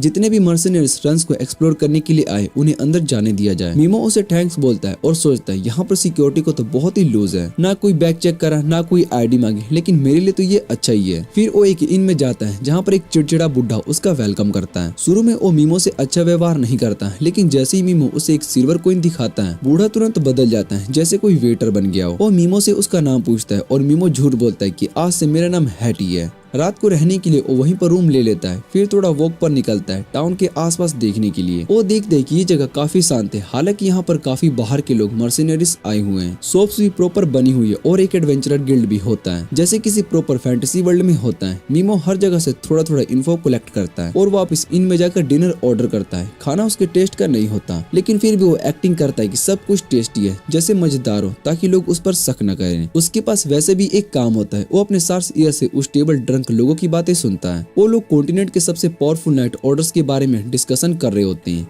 एक ड्रंक आदमी कहता है कि होली नाइट्स जो कि मेड एम्पीरियर फैल्को के अंडर है, उन्होंने आज तक एक भी वॉर नहीं हारा। दूसरे लोग भी अपने अपने नाइट्स के ऑर्डर्स को मान लेते हैं और कहते हैं कि ज़ा किंगडम के मैजिक नाइट्स भी किसी से कम नहीं होते। लेकिन सब लोग एक बात पर एग्री होते हैं, कॉन्टिनेंट का सबसे powerful knight order black dragon knights. ये वही लोग थे जिन्होंने होली किंगडम ऑफ निया को सिर्फ कुछ समय में ही जाकर खाक कर दिया था। और सबसे ज्यादा शॉक्ड वाली बात ये होती है कि उनके पास दुनिया के सबसे स्ट्रॉन्ग हीरो किलर भी है जिसने की लेजेंड्स को भी हिला दिया था। इसके बाद कहानी आगे बढ़ती है और हमें मीमो को देखने को मिलता है जो कि सब कुछ सुन चुका होता है और वहाँ से निकलने का फैसला करता है। जाते वक्त वो थोड़ा सा खाना भी ले लेता है अपने स्लाइम पेट पिगी के लिए। जब पिगी चावल खाता है तभी मीमो फ्यूचर के लिए एक प्लान बनाना शुरू करता है। वो सोचता है कि सबसे पहले उस इंसान को ढूंढना होगा जो कि उसके लिए फोरबिडन स्पेल का मैजिक पढ़ सके। तभी उसे याद आता है कि जंगल वाली लड़की ने कहा था कि उसे गोल्डन डीमन जोन में एक फोरबिडन विच से मिलना होगा। लेकिन उससे पहले मीमो चाहता है कि वो पिगी को एक स्ट्रेंथिंग एजेंट दे जो कि उसकी ताकत बढ़ा सके। तभी अचानक उसके दिमाग में एक बात आती है। कुछ नशे में डूबे आदमियों ने कहा था कि उनके एरिया में कुछ नए पुराने रन्स मिले हैं जहाँ से बहुत ही सारे मर्सेनरीज आ रहे हैं और पूरा शहर अब जिंदा हो गया है। मीमो सोचते है कि शायद से उस रन में उस स्केलेटन रिंग की हड्डियां मिल सकती है जो उस स्ट्रेंथिंग एजेंट बनाने के लिए सबसे इम्पोर्टेंट इंग्रेडिएंट है। अगली सुबह मीमो उन सभी मर्सेनरीज के साथ रन्स के अंदर निकल पड़ता है। वहाँ उनका स्वागत करता है मार्क्यू क्रीड जो कि इस एरिया का लॉर्ड होता है। क्रीड सबको बताता है कि मिल्स रन में एक नई लेयर मिली है जिसमें ड्रैगन्स आई कप नाम का एक अल्टीमेट ट्रेजर छुपा हुआ है। जो भी उसे ढूंढ निकालेगा उसे 300 गोल्ड कॉइंस का इनाम दिया जाएगा। क्रीड ये भी कहता है कि वो डंजन से मिलने वाला सारा लूट उनसे महंगी कीमत पर खरीदेगा। साथ ही वो ये भी कहता है कि मॉन्स्टर से गिरने वाली चीजें सभी अपने पास रख सकते हैं। रजिस्ट्रेशन शुरू होती है और तभी मीमो का ध्यान एक अजीब से नोबल लड़के पर पड़ता है जिसका नाम होता है फ्लैश। वो एक लड़की के पीछे खड़ा होता है जो कि अपने आप को एक हुड से ढकी हुई होती है। फ्लैश उससे पूछता है कि वो किस तरह की लड़की है क्योंकि उसकी आवाज उसको किसी होली नाइट आर्मी के लीडर जैसा लगती है। वो भी उस पुराने रन एंड किंगडम ऑफ निया की। उसकी बात सुनकर वहाँ के मर्सेनरीज के बीच में फुसाफुसी शुरू हो जाती है। सब सोचने लगते हैं कि क्या सच में किंगडम नाइट प्रिंसेस ऑफ निया यही है क्योंकि उसके सर पर तो बहुत ही बड़ा इनाम लगा हुआ है। लेकिन फ्लैश वहीं पर नहीं रुकता, वो लड़की से चीप तरीके से बातें करने लगता है। कहता है कि उसका फ्यूचर भी उसी एल्फ प्रिंसेस जैसी है जिसने की कभी उसके डिनर की इनवाइट को मना किया था। लड़की उससे कहती है कि तुमने गलत पूछा, लेकिन फ्लैश उसे मजबूर करता है कि वो अपना हुड हटाए और साबित करे कि वो ह्यूमन है, एल्फ नहीं। वो पूरा यकीन से कहते हैं कि जैसे वो अपना हुड हटाएगा उसके पॉइंटेड ईयर सब कुछ बता देंगे और अगर वो एल्फ निकली तो उसके सिर पर लगा बाउंटी उसका हो जाएगा। लेकिन जैसे ही वो लड़की हुड हटाती है सब कुछ बदल जाता है। उस लड़की के कान बिल्कुल नॉर्मल इंसानों जैसे होते हैं। ये देखकर फ्लैश चौंक जाता है और बिल्कुल स्पीचलेस हो जाता है। जैसे ही उस लड़की का हुड हटता है मीमो तुरंत पहचान जाता है कि ये वही लड़की है जिसे वो जंगल में मिला था। लेकिन वो कुछ भी नहीं बोलता क्योंकि लड़की खुद ही उसे गंदे इंसान को इतनी बुरी तरीके से बेइज्जत करके भगा देती है। उसके बाद मीमो एक शॉप की तरफ निकलता है जहाँ पर कुछ इक्विपमेंट लेने के लिए। तभी रास्ते में वो फिर से उस लड़की से टकरा जाता है और लड़की उसे तुरंत पहचान जाती है। वो उसके पास आकर खुद ही रेड के बारे में बात करने लगती है। मीमो उसे वार्न करता है कि आगे से ऐसे लोगों से जरा संभाल कर बात करे, क्योंकि वो पहले वाला बंदा बदला लेने के लिए उसे नुकसान पहुंचा सकता है। लेकिन लड़की कहती है कि उसे किसी की परवाह नहीं है और जानबूझकर लोगों के साथ रूड बिहेव करती है ताकि कोई उसके करीब ना आए। मीमो फिर उससे थोड़ा मदद मांगता है, उससे कुछ टूल्स लेने के लिए रन्स के लिए, लेकिन उसे डर है कि कहीं उसे बेवकूफ बनाकर महंगा सामान ना थमा दे। मीमो कहता है कि वो उसकी हेल्प का पैसा भी देगा। ये सुनकर लड़की तुरंत मान जाती है, क्योंकि वैसे भी उसके पास पैसों की कमी होती है। वो मीमो से हाथ मिलाती है और अपना नाम मिस्ट बताती है।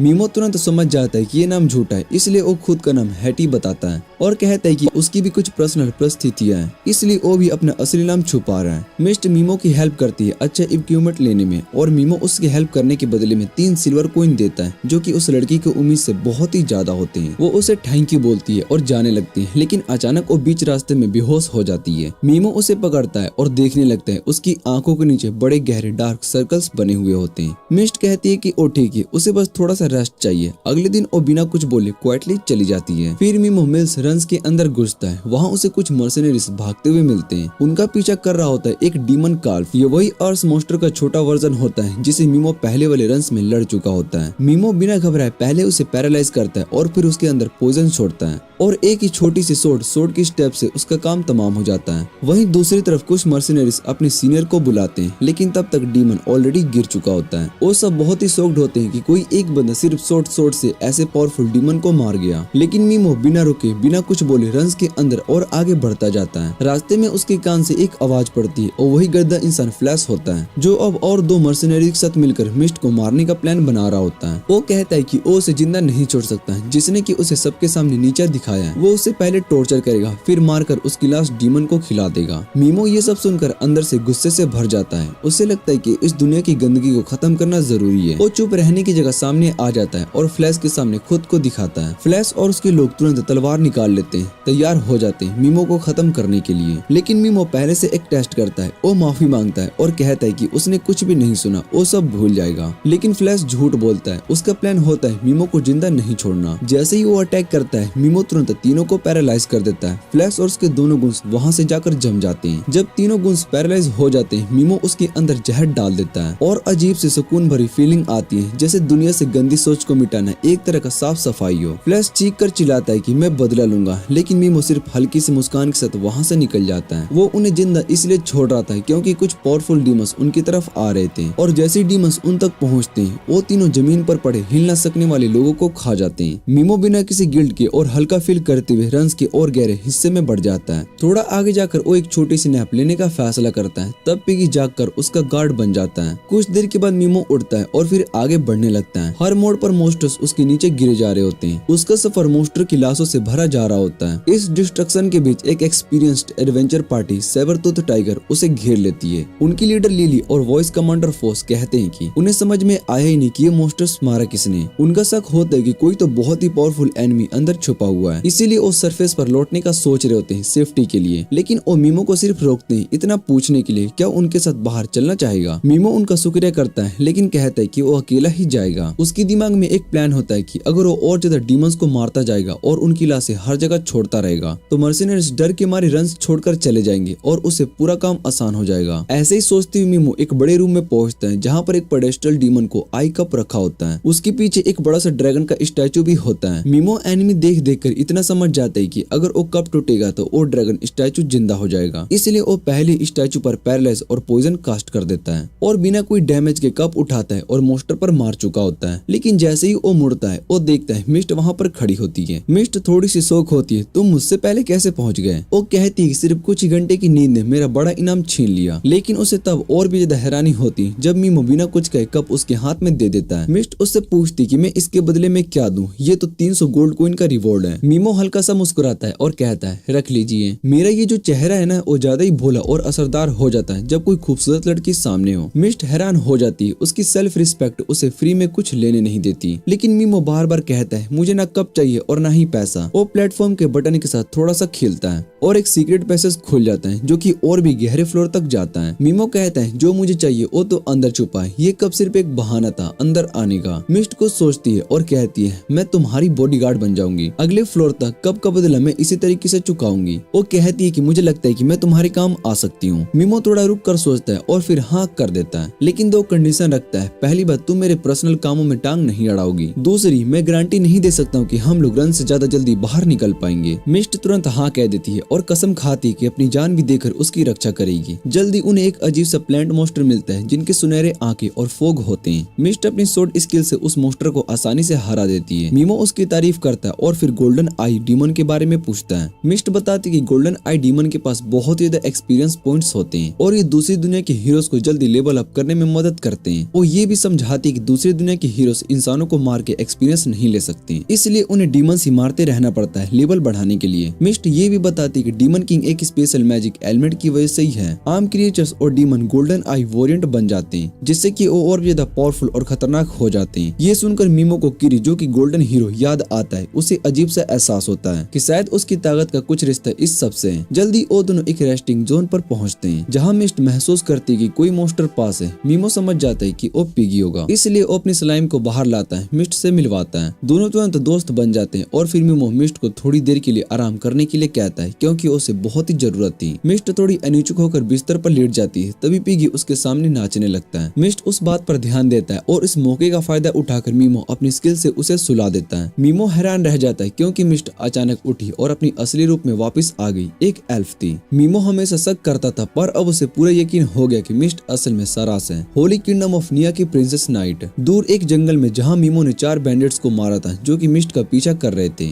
ब्लैक ड्रैगन नाइट्स के लीडर हिंसा भरे दृश्य को देख रहा होता है। उसे लगता है कि मिस्ट ने खुद उन 4 ताकतवर बैंडिट्स को हरा दिया और वो सोचता है कि अगली बार जल्द वो मिलेगा और उसे लड़ने में मजा आएगा। मिस्ट जब जागती उसकी ट्रांसफॉर्मेशन स्किल अपने आप एक्टिवेट हो जाती है, जैसे वो एक नॉर्मल इंसान लगने लगती है। वो घबरा जाती है कि शायद से मीमो ने उसका असली रूप देख लिया और जब वो उसे जमीन पर सोती हुई देखती है तो वो राहत की सांस लेती है। पिगी उसके पास आता है और चीखने लगता है, जिसे देखकर मीमो प्रिटेंड करना बंद कर देता है कि वो सोता है। फिर दोनों डंजन की यात्रा पर निकल पड़ते हैं। जब उन्हें पूरे फ्लोर के हिलने का एहसास होता है तो वो भागने लगते हैं। अचानक एक बड़ा मॉन्स्टर उनके पास एक वॉल तोड़कर आता है, जिसे मिस्ट स्केलेटन किंगडम के नाम से पूछती है। मीमो समझ जाता है कि ये इस डंजन का बॉस मॉन्स्टर है क्योंकि ये किसी भी डीमन से बहुत ज्यादा मजबूत लगता है जो कि वो पहले देखे हैं। लेकिन मिस्ट को पता था कि उसकी ठोड़ी के नीचे जो कि अजीब सी हड्डी है वही उनका कमजोर हिस्सा है, अगर वो तोड़ दी जाए तो वो जीत सकते हैं। मिस्ट को लगता था कि आम मर्सिनरीज के लिए ये स्केलेटन के सामने खड़ा होना नामुमकिन है, लेकिन दोनों मिलकर शायद से जीत सकते हैं। स्केलेटन किंग मिस्ट को मीमो से ज्यादा बड़ा खतरा समझता था और उसे इस बात से कोई प्रॉब्लम नहीं थी। अचानक मिस्ट अपनी ताकत जगाती है और मीमो से कहती है कि उस बॉस मॉन्स्टर को हराने के लिए अपनी पावर लगानी पड़ेगी, लेकिन ये दुनिया से छुपा कर रखना जरूरी है। वो मीमो से अपना राज छुपाने की दरख्वास्त करती है। तभी उसके शरीर पर एक खास आर्मर उभर आता है। स्केलेटन किंग एक बड़ी एनर्जी ब्लास्ट चार्ज करता है और मिस्ट मीमो को बताती है कि अगर वो उसे हराने में नाकाम रही तो तुरंत भाग जाना, लेकिन मीमो उससे पहले एक्शन में आ जाता है। वो अपनी स्किल से बॉस मॉन्स्टर को पैरालाइज कर देता है। मिस्ट थोड़ी कंफ्यूज होती है पर जब मीमो डीमन पर पॉइजन स्पेल डालता है तो उसे अचानक याद आता है कि वही आदमी है जो कि उसे जंगल में मिली थी। जल्दी पॉइजन की वजह से स्केलेटन किंग मारा जाता है और मीमो उसकी हड्डियां ले लेता है जो कि स्ट्रेंथिंग पॉइजन बनाने के लिए जरूरी है। वो एक नजर मिस्ट पर डालता है और वो समझ जाता है कि उसके दिमाग में बहुत ही सारे सवाल हैं, इसलिए वो वादा करता है कि उनके जवाब देगा। जब वो दोनों सरफेस पर पहुंचते हैं तो वो वापस से चलना शुरू कर देते हैं। तभी पिगी मीमो को कुछ अजीब सी चीजों के बारे में अलर्ट करता है जो कि स्केलेटन किंग के अंदर छुपी हुई होती है। मीमो दौड़ता है और एक छोटा सा बंडल डीमन चेस्ट कैविटी में मिलता है। जैसे ही वो बंडल हाथ में लेता है वो चमकने लगता है और उसमें से एक अजीब सा सिंबल उभर आता है। जब वो बंडल खोलता है तो उसमें से एक अजीब सा अंडा होता है। पिगी उस अंडा को लेना चाहता है, इसलिए मीमो डिसाइड करता है कि उसे अपने साथ ले चले जाए दूर उन सब से। इसी बीच मीमो को क्लासमेट्स भी अपना पहला डंजन एंटर कर चुके होते हैं। कुछ स्टूडेंट्स भाग रहे होते हैं जब स्केलेटन नाइट उनका पीछा करते हैं और एक लड़की जमीन पर अपना कटा हुआ हाथ लेकर रोते हुए बैठी होती है। उसकी दोस्त मदद करने की कोशिश करती है पर मॉन्स्टर उन पर अटैक कर देते हैं। सब कैसे न कैसे बच जाते हैं और आया मॉन्स्टर के सामने खड़ी हो जाती है तैयार उन्हें रोकने के लिए, लेकिन उनके कुछ करने से पहले सो और किरी मॉन्स्टर पर अटैक करते हैं और एक बार में उन्हें हरा देते हैं। लेकिन किरी अपने क्लासमेट की परवाह किए बिना अपना अटैक करता है और आया को उन्हें शील्ड करना पड़ता है। किरी अपनी ताकत पर फकर करता है और बताता है कि वो लेवल 24 पर है। अब वापस डंजन सिटी में मीमो और मिस्ट सरफेस पर पहुंचते हैं जहां पर गार्ड्स उन्हें देखते हैं। सबका ध्यान डंजन के अल्टीमेट में ट्रेजर पर होता है और इसी बीच मीमो चुपके से वहाँ से निकलता है। मिस्ट उसके पीछे पीछे चलती है और बताती है कि कल वो लॉर्ड के सामने एक पब्लिक सेरेमनी में अपना इनाम लेगी। मीमो पूछते है क्या वो तब तक फ्री रहेगी।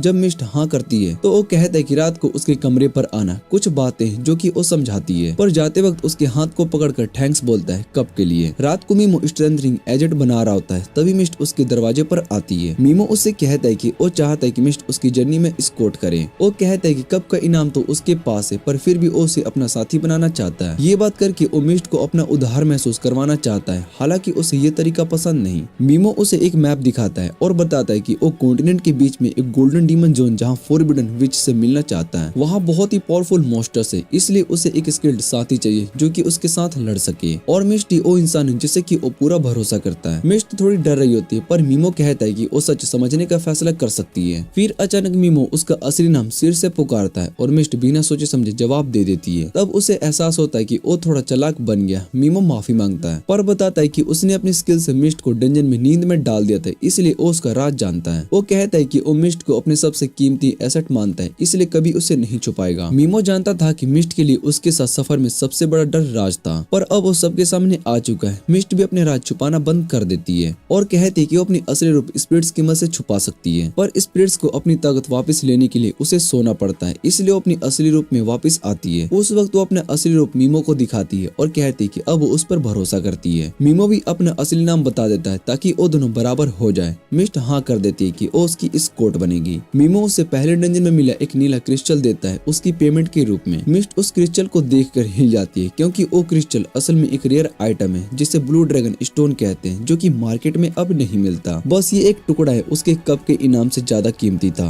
वो इस कदर की कीमती चीजें लेने से मना कर देती है और उसे वापस मीमो को दे देती है। मीमो सोचता है कि मिस्ट अपनी अच्छाई में थोड़ी ज्यादा ही मासूम है। फिर वो स्टोन उसके हाथ में फेंक देता है और कहता है कि ये अब से तुम्हारा है, अगर तुम्हें नहीं लेना है तो इसे फेंक सकती हो। मिस्ट थोड़ी झिझक के साथ स्टोन को ले लेती है। फिर वो मीमो को अपनी कहानी बताने की कोशिश करती है कि कौन लोग अभी उसके पीछे पड़े हुए हैं, लेकिन मीमो कहता है कि उसका पास्ट उसके लिए कोई मायने नहीं रखता। वो सिर्फ उसकी स्किल को देखना चाहता है, क्योंकि अब उसका एम्प्लॉयर है। अगली सुबह जब वो दोनों साथ में नाश्ता कर रहे होते हैं तो इनके लोग उनके बारे में बुरा भला बोलने लगते हैं। मीमो मिस्ट से कहता है कि उनकी बातों को इग्नोर करो। फिर वो पूछता है तुम्हें फॉरबिडन स्पेल के बारे में क्या पता है। मिस्ट बताती है कि ये स्पेल गॉडेस वेस्का ने मना किए थे। वो पुराने जादू हैं जो कि बहुत ही खतरनाक माने जाते हैं। मीमो सोचता है कि अगर गॉडेस ने मना किया है तो ये स्पेल उसके लिए बहुत ही खतरा हो सकते हैं। वो मिस्ट को शुक्रिया अदा करता है और मिस्ट थोड़ी सी शर्मा जाती है, क्योंकि ये पहली बार था जब मीमो ने ओपनली उसे थैंक्स कहा। उसके बाद मिस्ट अपना इनाम लेना चाहती है और मीमो फॉरेस्ट में पिगी के साथ स्ट्रेंथिंग मेडिसिन बनाने लगता है। मिस्ट अपने आप को वहाँ पर बेघर महसूस करती है, एक ऐसी पार्टी में जहाँ पर सिर्फ अमीर और शाही लोग हैं। वक्त बढ़ रहा है और फिर उसका इनाम भी अभी तक नहीं मिला। तभी लॉर्ड एक मशहूर मैजिशियन को बुलाता है जो कि इल्यूजन तोड़ता है अपने मेहमानों के लिए शो के तौर पर। मिस्ट डर जाती है कि कहीं वो पकड़ी न जाए। मीमो भी इस बात से शक करने लगता है क्योंकि मिस्ट लेट हो गई है। दूसरी तरफ मीमो के क्लासमेट्स में आया गॉडेस वेस्का के पास आ जाती है अपने हाथ खो देने वाली लड़की के इलाज के लिए। गॉडेस कहती है कि उसने लड़की को तभी हील किया जब उसे पता चला कि वो एक बी रैंक हीरो है। फिर वो जया से पूछती क्या वो क्री के ग्रुप में नहीं जा रही है और उसे मैनिपुलेट करने की कोशिश करती कि वो सेल्फिश है, अगर किसी एस रैंक हीरो के साथ काम नहीं करती। लेकिन आया अपनी जगह पर मजबूत से खड़ी रहती है और कहती कि वो क्री के साथ अभी काम नहीं कर सकती। वो कसम खाती कि अपनी ड्यूटीज खुद ही पूरा करेगी। गॉडेस वेस्का सुनकर कहती कि उन सभी स्टूडेंट को अपने पास ले लेगी जो कि फर्स्ट ट्रायल पास नहीं कर पाए, ताकि उनकी ट्रेनिंग कर सके। आया घबरा जाती है और गॉडेस को याद दिलाती है कि उन्होंने एक डील की थी, वो स्टूडेंट्स को परेशान नहीं किया जाएगा अगर वो उनके लिए लड़ेंगे। पर गॉडेस कहती कि उनके पास किंग का ऑर्डर है, इसलिए वो मजबूर है। वो आया को बताती कि अगर वो ये स्टूडेंट्स नहीं लेकर जाती तो उन्हें हटा दिया जाएगा। आया के पास कोई रास्ता नहीं बचता, बस उसे ऑर्डर्स मान लेना पड़ता है। वापिस मीमो के पास वो सोचती है कि शायद से मिस्ट ने इनाम लेकर उन्हें धोखा दे दिया और फिर उनके साथ कुछ गड़बड़ हो गई। पहला ऑप्शन नामुमकिन लगता है, इसलिए वो मिस्ट से मिलने जाता है। रास्ते में वो लोगों की बातें सुनता है। वो लड़की जो कि कब जीती है वो असल में एक वांटेड एल्फ प्रिंसेस है। लोग कहते हैं कि जब उसका राज पकड़ा गया था वो जंगल में भाग गई, पर ये उसकी मदद नहीं करेगा क्योंकि ब्लैक ड्रैगन नाइट्स उसके पीछे हैं। तभी आसमान में 3 ड्रैगन्स दिखाई देते हैं जो कि उस जंगल की तरफ जा रहे होते हैं जहाँ पर मिस्ट भाग रही है। एक ड्रैगन नाइट पर अटैक करता है। मिस्ट पहले अपने स्पिरिट मैजिक से उसको एरेसल स्लैश से गिराने की कोशिश करती है और वो अपनी तलवार पर जादू डालती है और दूसरे और तीसरे ड्रैगन को भी एक ही साथ हराती है। मिस्ट थक चुकी होती है लड़ाई से, हालांकि सामने वाली नाइट्स लो रैंक के थे। तभी एक भारी भरकम स्पीयर उसकी तरफ आता है जिसे वो तुरंत रोक लिया। एक ड्रैगन तेज रफ्तार से उसकी तरफ दौड़ रहा था, पर मिस्ट को समझ में आ गया था कि वो बस धोखा है, असली दुश्मन उसके सामने ही था। वो तेजी से आगे बढ़ती है और तलवार जानकर करते हुए कहती कि हाई रैंकिंग नाइट्स गुजेन से टकरा गई। गुजेन ने घमंडी आवाज में कहा, यहाँ तुम्हारी मौत तय है। मिस्ट अपनी स्पिरिट आर्मर का पूरा इस्तेमाल नहीं कर पा रही थी क्योंकि पहले जो इल्यूजन तोड़ने वाला स्पेल था उसकी वजह से वो कमजोर थी। गुजेन उसको पीछे धकेल रहा था और बताने लगा कि उसे एक खास आदमी के हुक्म पर मिस्ट को जिंदा पकड़ने की जगह मारने के लिए भेजा गया है, पर उससे पहले वो मिस्ट के साथ थोड़ा सा खेलना चाहता है। गुजेन मिस्ट को जोर से पीछे धकेल रहा था जब वो अपना बैलेंस खो बैठी और गिर गई। उसने अपनी तलवार को भी किक मारकर दूर कर दिया। गुजेन ऊपर चढ़ रहा था उसे मार सके, तभी मीमो वक्त पर आ गया। उसने गुजेन को पैरालाइज स्पेल से रोक दिया और मिस्ट को उस मुसीबत से निकाला। मिस्ट हैरान होकर पूछती, तुम यहाँ पर क्या कर रहे हो? मीमो गुजेन पर नॉन लीथल पॉइजन लगाता है और उसको सुला देता है। फिर मिस्ट से कहता है कि जब दूसरे लोग मौजूद हैं तो प्राइवेट बातें नहीं कर सकते। वो बताता है कि वो उसे लेने के लिए वापस आया है, पर मिस्ट मना करती है। वो उसकी नौकरी एक्सेप्ट नहीं कर सकती अभी, क्योंकि अगर वो उसके साथ रहेगा तो ड्रैगन नाइट्स उसका भी पीछा करेंगे। मिस्ट ब्लू ड्रैगन स्टोन वापस जाती है, पर मीमो उसकी बात से चिढ़ जाता है और ड्रैगन स्टोन से भरा पाउच उसके सामने फेंक देता है। मिस्ट हैरान हो जाती है और मीमो कहता है कि मैं तुमसे बेहतर इस कोट नहीं ढूंढ सकता और कोशिश भी नहीं करूंगा। फिर अचानक वो मिस्ट से कहता है कि कपड़े उतार लो। मिस्ट पूछती है क्या उसने सही सुना? मीमो उसे गुस्से से देखता है। वो समझ में नहीं पा रही होती कि वो क्या चाहता है और कहता है सबने तुम्हें तुम्हारे कपड़ों की वजह से ही पहचान लिया है, तुम्हें कुछ और पहनना होगा ताकि तुम्हारा पता न चले। फिर वो कहता है कि उसे जंगल की विच ढूंढनी है क्योंकि उसे पता करना है कि ये फॉरबिडन स्पेल का क्या है और शायद से वो मिस्ट की पहचान छुपाने में मदद कर सके। मीमो फिर गुजेन के पास जाता है और उसे नींद का स्पेल हटा देता है। वो पूछता है कि तुम्हें कौन भेजा है मुझे मारने के लिए? गुजेन उसकी तरफ देखता है और सोचता है कि कब उसकी मौत आएगी, पर मीमो उसे वादा देता है कि अगर वो सच बताएगा तो उसे माफ कर दिया जाएगा और पॉइजन भी हटा दिया जाएगा। गुजेन सच बोलने लगता है क्योंकि वो देखना चाहता है कि एल्फ प्रिंसेस इस बात पर क्या करेगी। और उसकी बात खत्म करने से पहले मीमो को खतरा महसूस होता है। वो मिस्ट को खींच लेता है जब एक बड़ा तलवार गुजेन के सिर पर गिरता है। मीमो तुरंत मुड़ता है और देखते है कि 3 ड्रैगन राइडर्स नीचे उतर रहे हैं, जिनका नेतृत्व एक जवान आदमी कर रहा होता है, जिसके बाल चंडी जैसे सफेद है और लाल आंखें तेज झांक रही है। वो अपने आप को इंसानों का सबसे मजबूत सिपाही बताता है जिसका नाम सी है। वो अपने 3 साथियों के साथ नीचे उतरता है और बताता है कि वो 5 ड्रैगन राइडर्स हैं। गुजेन भी उन्हीं में से एक था। पहले वो ज्यादा बोलता था इसलिए उनकी मौत हुई। उनमें से एक थोड़ा फ्लैशी लगता है जिसका हेयर कट एकदम कोरियन स्टाइल लगता है और दूसरा पैरेट कॉस्प्ले करने लगता है। वो सी को कहता है कि उसे एक बॉल की तरह खेलना चाहिए, जमीन पर उछलना चाहिए, उसके बाद ही उसे मारना चाहिए क्योंकि राजा ने खुद उसे साइड पर ही मारने का हुक्म दिया है। फ्लैशी क्रेन उस पायलट को चुप रहने के लिए कहता है क्योंकि राजा चाहता है कि सी का लाश बिल्कुल उतना ही खूबसूरत दिखे जितनी कि वो असली जिंदगी में। मिस्ट सुनकर डर जाती है उन लोगों की बातों से।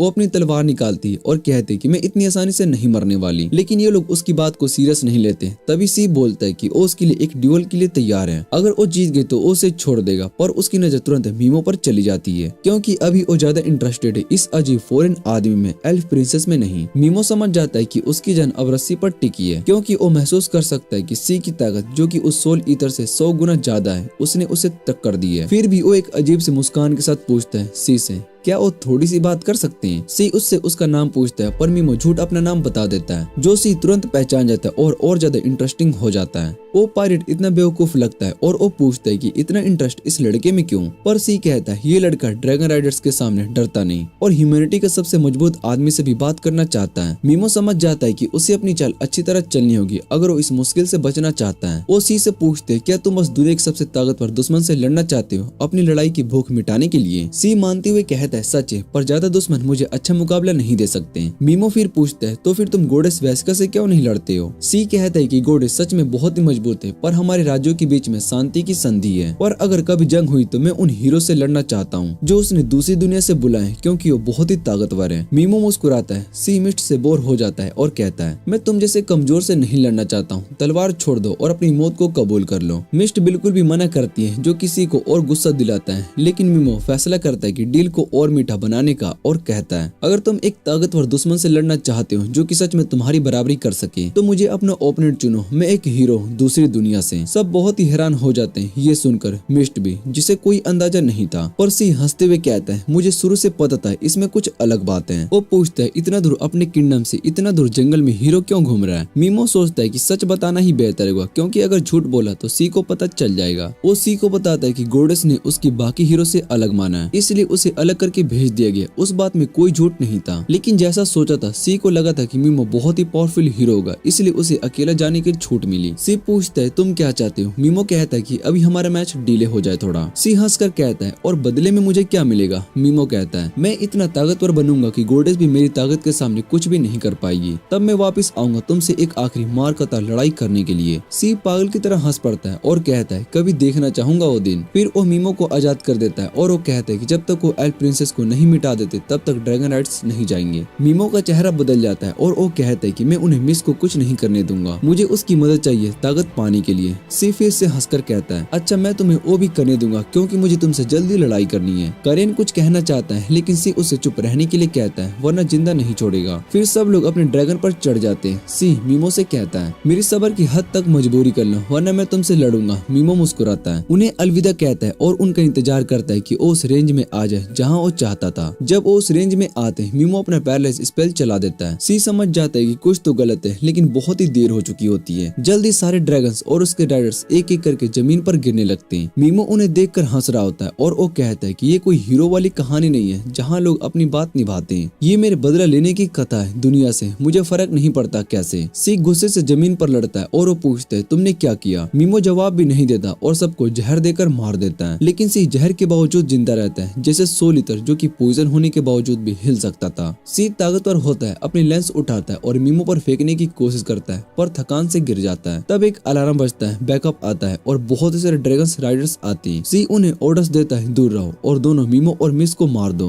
लेकिन ड्रैगन राइडर्स हैरान होते हैं जब वो अपने सी को जमीन पर गिरते हुए मरते हुए देखते हैं। मीमो मिस्ट से कहते हैं कि जब तक मौका है तुम भाग सकती हो, लेकिन मिस्ट कहती है कि मैं तुम्हारी बॉडीगार्ड हूँ, तुम्हारे साथ ही रहूंगी। मीमो मुस्कुराता है और अपनी नई सीखी हुई एबिलिटी से तुरंत पिगी से कॉन्टेक्ट करता है। जल्दी पिगी मीमो के पीठ से निकलता है और अपनी टेंटिकल से उड़ते हुए ड्रैगन राइडर्स पर वार करता है। मीमो अपना पैरालाइज स्पेल लगाता है और ड्रैगन राइडर्स एक के बाद एक गिरने लगते हैं। वो सोचता है कि इन लोगों को अपने प्रयोग के लिए सब रैट्स की तरह इस्तेमाल करेगा। करेन पर बरसर्क स्पेल चलाता है जो कि तुरंत गुस्से में आकर मैनेजर को फोन करने लगाता है। पायरेट पर डार्कनेस स्पेल चलाता है जिससे कि वो अंधा हो जाता है और वो समझ नहीं पाता है कि क्या हुआ। सब कुछ करने के बाद मीमो सबको एक बार फिर से पैरालाइज में डाल देता है और फिर उन्हें मारने के लिए छोड़ देता है। अचानक उसे पता चलता है कि सब मर चुके हैं लेकिन एक आदमी अब भी जिंदा है जो कि उसे हैरान कर देता है। वो उसके पास जाता है, आदमी अपनी आखिरी सांस लेता है और जमीन पर गिर पड़ता है। आखिरकार वो भी मर जाता है। उसके बाद मीमो और मिस्ट जंगल में आगे बढ़ते हैं ये जानकर कि अब कोई उनका पीछा नहीं करेगा। लेकिन मिस्ट कहता है ब्लैक ड्रैगन राइडर जो कि हीरो किलर के नाम से जाना जाता है शायद से अभी भी मेरा पीछा कर रहा है। मीमो अचानक याद करता है कि उसने वैसे ही कोई आदमी मारा था जो कि मिस्ट को हैरान कर देता है। मिस्ट सोचती है कि ये आदमी कितना ताकतवर होगा। वो आदमी अपनी वफादारी का वादा करती है और कहती है मुश्किल वक्त में भी मीमो के साथ रहेगी। मीमो भी वादा करता है कि उसका एहसान चुकाएगा। आखिरकार दोनों जंगल के रास्ते निकल पड़ते हैं बिना जाने के आगे कौन उनका इंतजार कर रहा होगा। कई दिन बीत जाते हैं जब मीमो और मिस्ट एक नए शहर पहुंचते हैं। वो शहर जिंदा दिल लगता है, बाजार में बातें, हंसी और रात को बच्चे खेलते नजर आते हैं। मीमो अलग अलग दुकानों को देखता है और एक अजीब सा मास्क उसकी नजर में आता है। दुकान वाला बताता है कि ये मास्क फ्लाई किंग का नकल है जो कि पहले एक डीमन था। वो अपनी जनजातियों को एक बड़े सेना से बचाकर अपनी जनसमूह को बर्बादी से बचा चुका है। लेकिन कुछ राजनीति करने वाले लोगों ने उसे देश से निकाल दिया कहकर कि वो बुराई का जड़ है और फ्लाई किंग कभी वापस नहीं दिखा। मीमो वो मास्क खरीद लेता है और अपने टेंट में वापस जाकर पहनता है और सोचता है कि उसकी कहानी फ्लाई किंग से मिलती है। लेकिन डीमन किंग के अलावा वो गोडेस से अपना बदला जरूर लेगा। अगली सुबह वो मिस्ट के साथ शहर घूमने निकलता है। मिस्ट को लगता है कि दुश्मन उन्हें शहर के बीच में नहीं ढूंढ पाएंगे। फिर भी मीमो सावधान रहता है, देख रहा होता है कि कहीं पीछे तो नहीं आ रहा है कोई। अचानक वो एक बड़ा और पुराना इमारत देखता है और मिस्ट बताती है कि ये जगह कंज्यूम के नाम से जानी जाती है जहाँ गुलामों और मर्सिनरीज के बीच में जंग होती है और वो जानवरों से भी लड़ते हैं, जहाँ लोग शोहरत, सोना या फिर आजादी की उम्मीद में लड़ते हैं। मीमो सोचता है कि ये जगह मेरी दुनिया के रोमांस शहर जैसा लग रही है। वो पूछते है इस इलाके पर किसका राज है। मिस्ट बताते है कि ये पूरा इलाका यूसा किंगडम के कंट्रोल में है। वो मीमो को बताते है कि आज के लिए कुलिज्म एक तरह का फ्रीक शो बन गया है। पहले के दिनों में यहाँ पर बहुत ही सारे अमीर और सिपाही एक दूसरे से लड़ते थे अपनी ताकत दिखाने के लिए और कई बार बेहतरीन को अपने पूरे सेना का कमांडर चुना जाता था। लेकिन मीमो को ये बकवास बिल्कुल पसंद नहीं आता। वो मिस्ट से कहता है कि चलो एक अच्छे से इन में चलते हैं। मिस्ट शिकायत करती है पैसे बचाने के लिए कि एक ही कमरा ले, दो की जरूरत नहीं है। मीमो मुड़कर देखने लगता है कि वो मजाक कर रही है या फिर सच है। लेकिन मिस्ट बिल्कुल सीरियस होती है और कहती है मुझे कोई दिक्कत नहीं है अगर तुम मेरे साथ हो। शाम को वो दोनों टैवरन जाते हैं और मीमो देखते है कि ये जगह लोगों से भरी हुई है। वो चुपके से बातें सुनता है और जब आदमी गॉसिप कर रहे होते हैं कि ब्लैक ड्रैगन नाइट्स सब मर चुके हैं, वो कहते हैं कि वो एल्विन प्रिंसेस को ढूंढने के लिए गए थे और मजाक में कहते कहते हैं कि वो किचन में छुपी होगी, सैंडविच बना रही होगी। मीमो इन नाइंसाफी भरी बातों पर मुस्कुराता है और वो सुनता रहता है। जब कोई कहता है कि सिंटो नाम के कुछ लोगों ने ड्रैगनाइट्स को मारा है और कुछ सोचते हैं कि शायद से उन्होंने मिस्ट को भी मार दिया होगा, जबकि वो खुद उनके सामने बैठी होती है। मिस्ट बताती है कि सेंटो आजकल सबकी जुबान पर है। ये कुछ अंधेरे एमए लोग हैं जो कि एक श्रापित बुरा भगवान पूजते हैं। तभी दरवाजा खुलता है और कुछ हुडेड लोग टैरवेन में आ जाते हैं। वो अपने आप को सिंटो के जादूगर बताते हैं। वो भीड़ से गुजारते हैं, कुछ लोगों को एक टेबल से हटाकर बैठते हैं और शराब मांगते हैं। मीमो सोचते हैं कि ये लोग ज्यादा खतरनाक नहीं लगते, लेकिन उनके ड्रैगनाइट्स की मौत रहस्यमयी है। ये लोग कह सकते हैं कि उनका श्राप सच हुआ। अचानक मीमो दो लड़कियों को बातें करते हुए सुनता है जो कि कहते हैं कि ये ड्रैगनाइट्स की मौत फोरबिडन विच की वजह से ही हो सकती है। एक कहते हैं कि किसी ने उसे आसपास देखा भी है। मीमो तुरंत उनके पास जाता है और उनसे बियर और खाना मांगता है और बदले में जानकारी भी मांगता है। वो आदमी खुशी खुशी बताते हैं कि फोरबिडन विच एक डार्क एल्फ है जो कि 10 सालों से कहीं पर नजर नहीं आई है।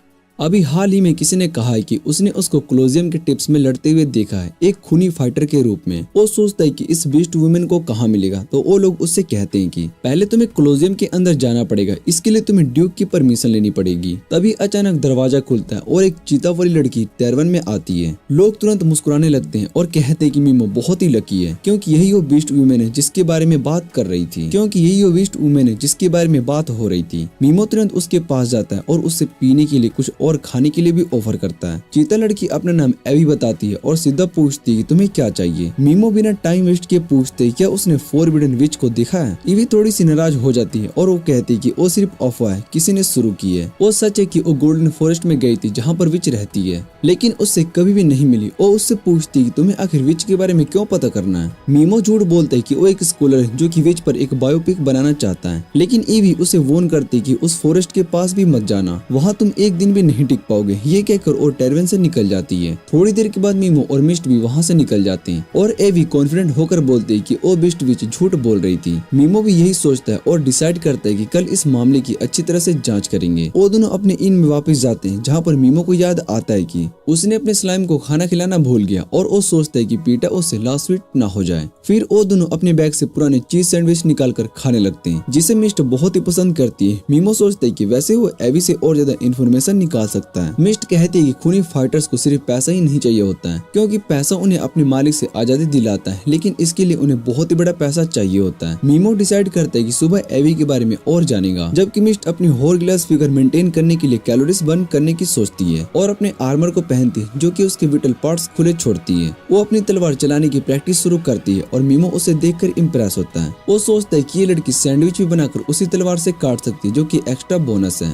वो इम्प्रेस्ड होकर पूछते क्या उसे कुछ बेसिक मूव सिखा सकती है। मिस्ट हाँ कहती है। वो कहती है कि पूरी ताकत से अटैक कर और प्रैक्टिस शुरू कर देती है। मीमो सोचता है कि कोई कमजोर औरत उसकी ताकत को संभाल पाएगी। मिस्ट उससे कहती है कि टेंशन मत लो, वो पहले होली नाइट्स की इंस्ट्रक्टर थी। फिर मीमो पूरी ताकत से अटैक करता है, लेकिन मिस्ट आसानी से बच जाती है और दोनों हाथ से उसके पीछे बांध देती है। मीमो तुरंत हार मान लेता है और जब मिस्ट उसको छोड़ देती है, दोनों पसीने में लथपथ हो जाते हैं। मिस्ट सोचती है कि कपड़े धोने चाहिए, तो वो तुरंत नीचे जाकर कपड़े साफ करने लगती है, लेकिन जब मीमो पीछे आता है तो मिस्ट चुपके से उसका क्लोक सूंघने लगती है। वो जल्दी से छुप जाती है और मीमो से कहती है कि वो कपड़े धोने की आदत बना रही है। मिस्ट फिर सोने के लिए चली जाती है और मीमो अपनी जगह बैठकर अपनी डार्क मैजिक की किताबें पढ़ने लगता है, लेकिन जैसे मेरा डिसलेक्सिक दिमाग मीमो को कुछ भी समझ में नहीं पाता। वो महसूस करता है कि मिस्ट कितनी मेहनत कर रही है ताकि उसका बोझ न बने। उसने डिसाइड किया कि वो अगले दिन उसका शुक्रिया अदा करेगा, उससे पहले ही सोने जाने दे। लेकिन मिस्ट तब तक उठ जाती है और मीमो को बताती है कि वो सो नहीं पाई। वो अपना हर बैग निकालती है और 3 अलग अलग जरिए दिखाती है, जिसमें से हर एक का असर अलग होता है। पहला हर्ब नींद और आराम देता है, दूसरा हर्ब ऊर्जा बढ़ाता है। मीमो सोचता है कि सच में काम करेगा, फिर वो ट्राई करता है। वो 2 कप्स निकालता है और उनमें सूप कप्स को डालता है और गर्म पानी में डाल देता है। मिस्ट एक छोटी बोतल से हर्ब डालने लगती है और फिर रियलाइज करती है कि उसने गलती से एनर्जेटिक पोशन डाल दिया, रिलैक्स करने वाली नहीं। मीमो सोचता है कि ये मुश्किल हो सकता है, हम एक ही कमरे में और कोई देख नहीं रहा, लेकिन वो अपने गोल को याद करता है, गोडिस वैस्का से बदल लेना। इस सोच से उसका दिमाग फिर से फोकस हो जाता है। मिस्ट झुक कर कहती कि उसने आखिरकार किंग ऑफ ऑल सेल्स ढूंढ ही लिया। अगली सुबह दोनों वापिस से शहर में जाते हैं ज्यादा जानकारी लेने।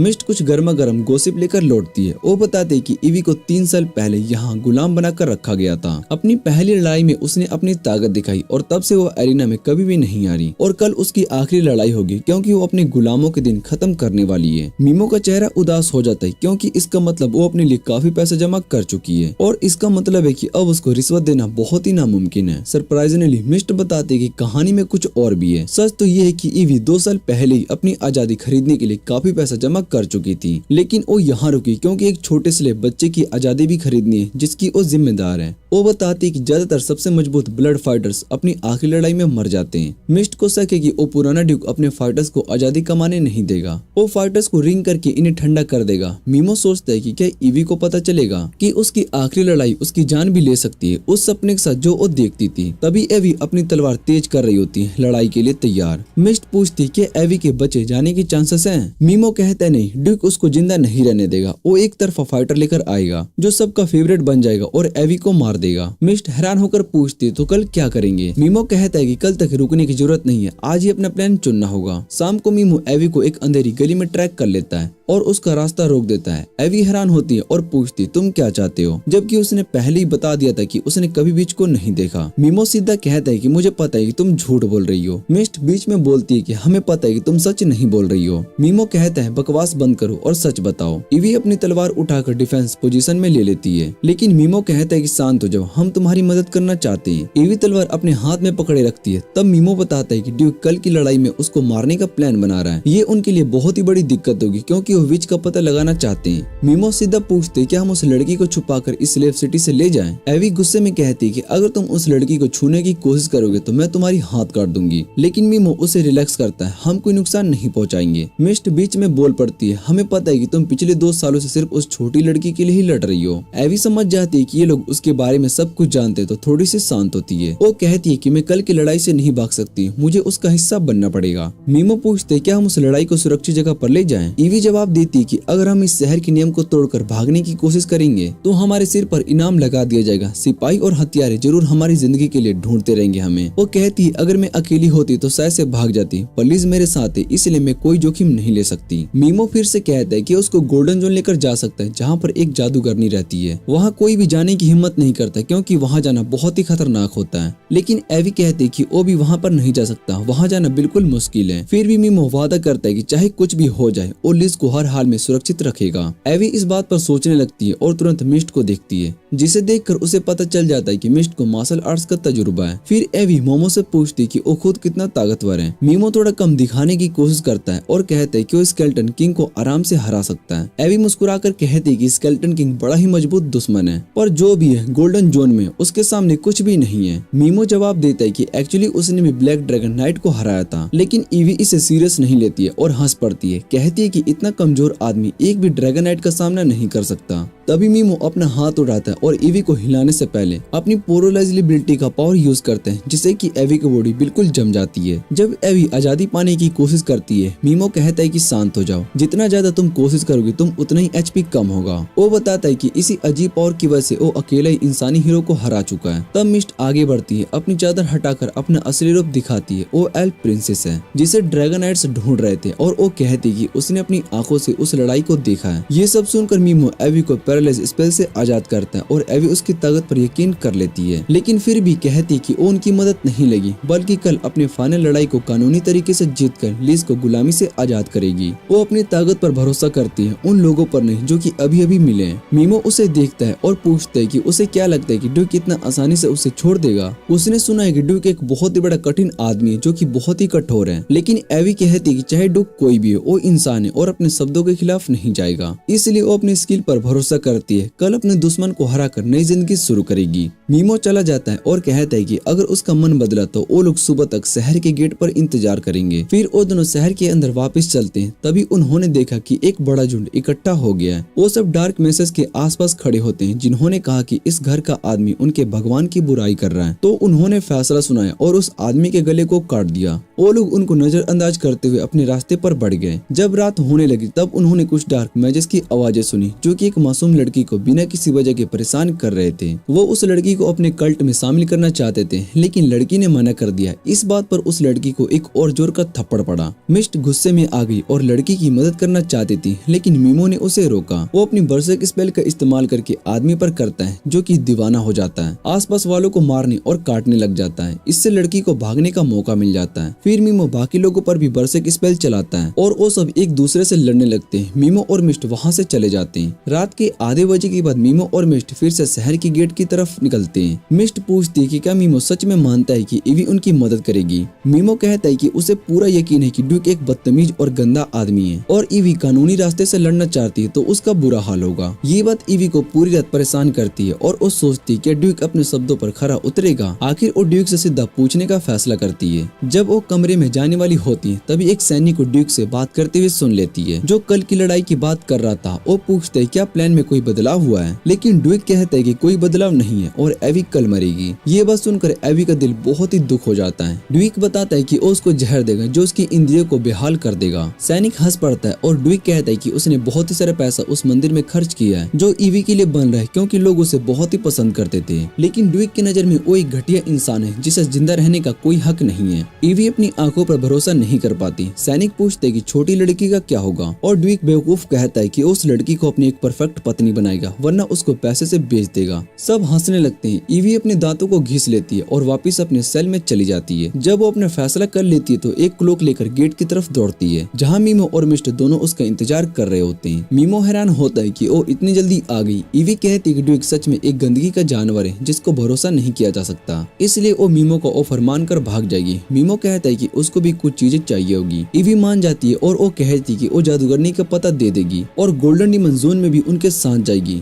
तो बात पक्की हो गई और मीमो तैयार हो गया छोटी लड़की को चुराने के लिए। वहीं शहर के दूसरे लोग एक डार्क एल्फ के टेवरेन में टेबल साफ कर रही होती है। तभी वहाँ का मोटा मालिक रसोई से बाहर आता है और चिल्लाता है कि हाथ तेज चलाओ। बेचारी लड़की अपनी पूरी कोशिश करती है काम जल्दी करने की, लेकिन ये मोटा आदमी इतना बेवकूफ है कि बिना उसकी वजह के मारना उसको शुरू कर देता है। जब तक वो लड़की जमीन पर गिरती है, जब वो उस पर हंस रहा होता है। लिज आंखों में आंसू को रोककर मजबूत दिखाती है, क्योंकि उसके दिमाग में एवी की ताकत चल रही होती है। तभी मोटा मालिक बिना किसी वजह के उसके कान में चिल्लाता है। अचानक दरवाजा जोर से खुलता है और मोटा बदसूरत औरत जमीन पर गिर जाती है। ईवी गुस्से से अंदर आ जाती है और उस मोटे मालिक को देखती है जो कि लिज के साथ बुरा बर्ताव कर रहा था। एवी अपनी तलवार निकालती है, लेकिन मोटा मालिक तुरंत जमीन पर गिरकर जान बचाने के लिए भीख मांगने लगती है कि वो कभी बुरा नहीं चाहती थी। वो बताती है कि ड्यूक ने उसे जबरदस्ती कहा था कि लड़की को सख्ती से संभालो वरना उसको सजा देगा। ईवी उससे ये कहती है कि वो लिज के साथ जा रही है और अगर वो जिंदा रहना चाहती है तो सबको बता देगी कि लिज को किसी ने किडनैप कर लिया और एवी उनके पीछे है। मोटा मालिक रोते हुए ये मान जाती है और लिज से कहती कि वो कभी बुरा नहीं चाहती थी पर मजबूर थी। अचानक मीमो मास्क पहनकर टेवरेन में आता है और ईवी से कहता है कि वो आगे बढ़ जाए, वो बस कुछ देखना चाहता है। जब वो लोग निकल जाते हैं तो मीमो मोटा बदसूरत और के पास जाता है और कहता है वो ईवी को अपनी एक्टिंग से धोखा दे सकती है पर वो उसके झूठ से पहचान सकता है। वो बताता है कि उसने अभी अब्यूज सहा है, इसलिए उसे ऐसे आसानी से नहीं छोड़ सकता। वो औरत अपनी बात को जारी रखती है। वो एक ऐसी है जो कि ड्यूक के गुस्से से उनको बचा सकती है, लेकिन मीमो उसकी बकवास से परेशान होकर तुरंत उस पर पैरालाइज और पॉइजन स्पेल डालता है, जिससे कि वो और भी बदसूरत और कमजोर हो जाती है। जैसे जैसे वो मरने लगती है मीमो चाकू निकालता है और छुरी दिखाने के लिए साजिश रचता है। फिर वो लोग टेवरेन से शहर के रास्ते निकल जाते हैं, नीचे अंडरग्राउंड रास्ते से निकल जाते हैं। लिज अपना परिचय देती है और मीमो से विनम्रता से कहती है कि वो भी उनके साथ चलना चाहती है क्योंकि वो ईवी के साथ रहना चाहती है। मीमो उसे देखता है और कहता है कि उनका सफर बहुत ही खतरनाक होगा, लेकिन एवी पूरी हिम्मत के साथ कहती है कि वो ठीक रहेगी जब तक कि उसके साथ रहे। मीमो मान जाता है, अपनी पीठ से अपना स्लाइम निकालता है और सबको उससे मिलवाता है। फिर वो लोग सीवर से बाहर निकलकर जंगल में घुस जाते हैं। जंगल में आगे बढ़ते ही ईवी मीमो के पास जाकर कहती है कि वो उस पर पूरा भरोसा करती है और अपनी जान भी उसके हाथों में देने के लिए तैयार है। मीमो पूछते ये अचानक भरोसा कहाँ से आ गया। एवी मुस्कुराते हुए कहती कि तुम दूसरे तरीके से यूज कर सकते थे, मुझे डराकर या लिज को चुरा कर मजबूर कर सकते थे, पर तुमने अपनी इंसानियत को बताई और साफ साफ मुझे बताया। फिर वो पूछती है पर सच में तुम्हें उस चुड़ैल से मिलने का इंतजार क्यों है। मीमो पूछते है कि मेरे पास एक पुराना ग्रंथ है जिसे मैं समझ नहीं पा रहा हूँ, मुझे लगता है कि ओविच उसका राज खोल सकती है। ईवी थोड़ी सावधान होकर पूछती है क्या तुम चुड़ैल को नुकसान पहुँचाने वाले हो। मीमो मना कर देता है, जब तक वो हम पर हमला नहीं करते तब तक मेरा कोई इरादा नहीं है उसको चोट पहुँचाने का। फिर वो घोड़े पर सवार होकर सफर करना शुरू कर देते हैं। मीमो देखते है कि मिस्ट उसके साथ है। वो सोचता है एवी के चुड़ैल से गहरा रिश्ता है और मैंने सुना है कि चुड़ैल भी डार्क एल्फ है, बिल्कुल लिज की तरह। ये हमारे लिए फायदेमंद हो सकते हैं क्योंकि वो हमारे हक में गवाही गवाही दे सकती है। अचानक रजाई से तेज रोशनी आती, मतलब किसी ने पहले अलार्म बजा दिया। एवी कहती है कोई मुझे देख गया होगा, मैं उसको रोकूंगी, तुम लोग भाग जाओ।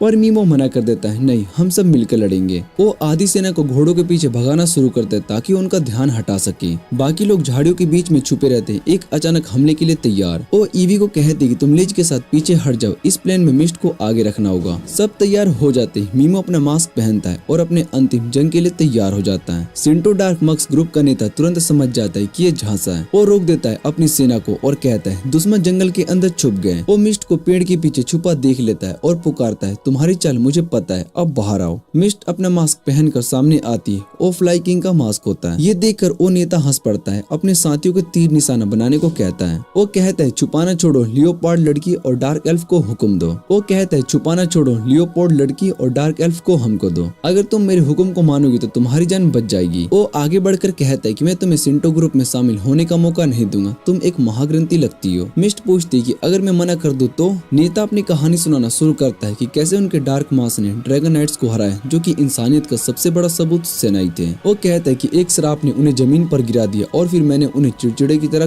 कुचल दिया। मिस्ट जानती है कि ये झूठ है, क्योंकि असल में मीमो ने चालाक योजना से ड्रैगन नाइट्स को मारा था। और वो इस कहानी को सच मानकर कहती है, क्योंकि पूरा सिंटो ग्रुप लगता है कि उनके सिर्फ एक ही दिमाग का कोशिका है। मिस्ट अपनी तलवार वापस रखती है और नेता से कहती है कि वादा करो तुम ईवी या डार्क एल्फ को कोई नुकसान नहीं पहुंचाओगे। नेता मुस्कुराते हुए वादा करता है कोई हानि नहीं होगी। वो उसका पीछा करते हुए जंगल की तरफ बढ़ने लगता है, पर नेता को कुछ गड़बड़ लगती है और वो अपने साथियों को रुकने के लिए इशारा करता है। वो हंसते हुए मिस्ट से पूछते हैं कि सच में तुम दोनों लड़कियों को देने का इरादा रखती हो क्या? वो कहता है इतना बड़ा फौज लेकर जंगल के अंदर जाना बेकार है, लड़कियों को बाहर लाना ज्यादा आसान है। फिर वो पूछते हैं क्या तुम उन्हें किसी जादू के दायरे में लेकर जा रही हो? मिस्ट को तुरंत समझ में आ जाता है कि नेता सही सोच रहा है। वो तुरंत अपने लोगों को फौरन पीछे हटने और तैयार रहने का हुक्म देता है। मिस्ट शांत रहकर कहती है क्या तुम अपने बेकार जादू से मुझे मारने वाले हो, जो कि असल में है ही नहीं। नेता मुस्कुराकर अपने लोगों से तीर चलाने का सिग्नल देता है। वो कहता है कि हमारे सब लोग असासिन गिल्ड के गिर गए सदस्य हैं, जिसे हीरो ने तोड़ दिया क्योंकि वो आसान गिथित था, पर कुछ बच गए थे जिन्हें खतरनाक जहरों का पता है, एक बोनेट से इंसान की मौत। मिस्ट ताना देती है जहर तो औरतों का हथियार होता है। नेता तुरंत कहता है तुम सेक्सिस्ट हो, जेंडर तो एक सामाजिक बनावट है और मैं तो हेलीकॉप्टर हूँ। फिर वो बताता है कि असली में उन्होंने ड्रैगन नाइट्स को नहीं मारा, बल्कि उन्हें जमीन पर मुर्दा पाया बिना कोई निशान के।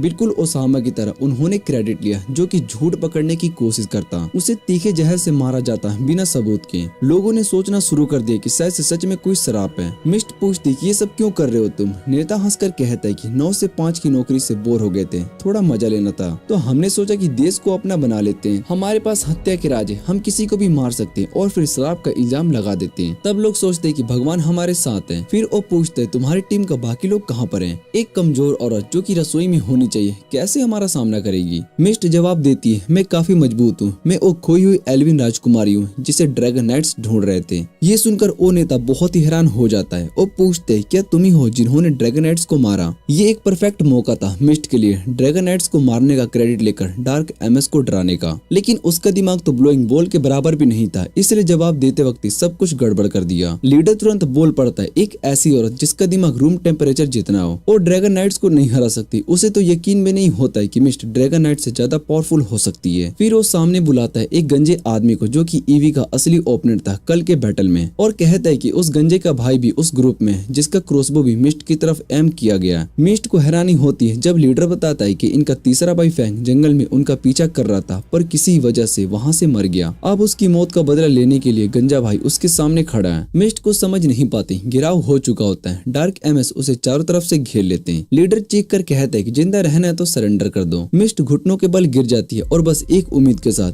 कि मीमो कुछ करे, और मीमो फेल नहीं होता। एकदम सिनेमैटिक स्टाइल में वो एक फ्लैशबैंग फेंकता है, दुश्मन अंधे हो जाते हैं। फिर अपना स्लाइम यूज करता है जिससे कि उसका एक्सटेंशन हो, और खुद अल्टीमेट गेमिंग सेटअप पर बैठकर पैरालाइज स्पेल कास्ट करके सबको मार देता है। डार्क एमएस बहुत ही शौक में पड़ जाते हैं और मीमो जंगल में वॉक करता हुआ बाहर निकलता है जैसे असली हीरो हो, और मिस्ट से कहता है फिक्र मत करो, मुझे डमी ट्रिक्स बॉम्ब्स पसंद है। लीडर विश्वास नहीं कर पाता और चीख कर कहते हैं कि कि मैंने तो पहले ही अपने लोग जंगल में भेज दिए थे किसी भी ट्रैप के लिए। मीमो कूल वॉइस में कहता है, मैंने उन 15 को ऑलरेडी निपटा दिया है। और फिर एक और स्पेल गिवर जिससे कि उन सब के चेहरे लाल और नीले हो जाते हैं और वो जमीन पर उल्टी और पोटी करते हुए गिरते हैं। मीमो अनाउंस करता है कि मैं ही मास्टर माइंड हूँ, मैं ही जानबूझकर ऐसी सिचुएशन क्रिएट किया था जहाँ पर तुम्हें लगे कि जंगल में ट्रैप्स है। फिर मिस्ट तुम्हें अंदर ले जाने की कोशिश करेगी और तुम्हें लगेगा कि तुम इस गेम के ऊपर हो, पर असल में तुम अपने ओपोनेंट के साथ ही गिवर बन गए हो। आखिरकार गिवर सेंटो ग्रुप उनके पैरों में गिरकर माफी मांगता है, लेकिन मुश्किल खत्म नहीं हुई होती है क्योंकि उनकी बाकी ट्रॉप्स भी आने लगती है। मीमो तुरंत मिस्ट से कहता है कि लिज को ले जाओ और जंगल के अंदर छुप जाओ। मैं और ईवी अटैकर्स को संभालते हैं। थोड़ी देर में पूरी बैल्टियां उन तक पहुंचती है और ईवी पर एक साथ हमला करने की कोशिश करते हैं, लेकिन वो सब बिना जाने मीमो के स्पेल रेंज में आ जाते हैं और एक पावरफुल पैरालाइज स्पेल के साथ सभी वहां से जम जाते हैं और जैसे वक्त रुक जाता है।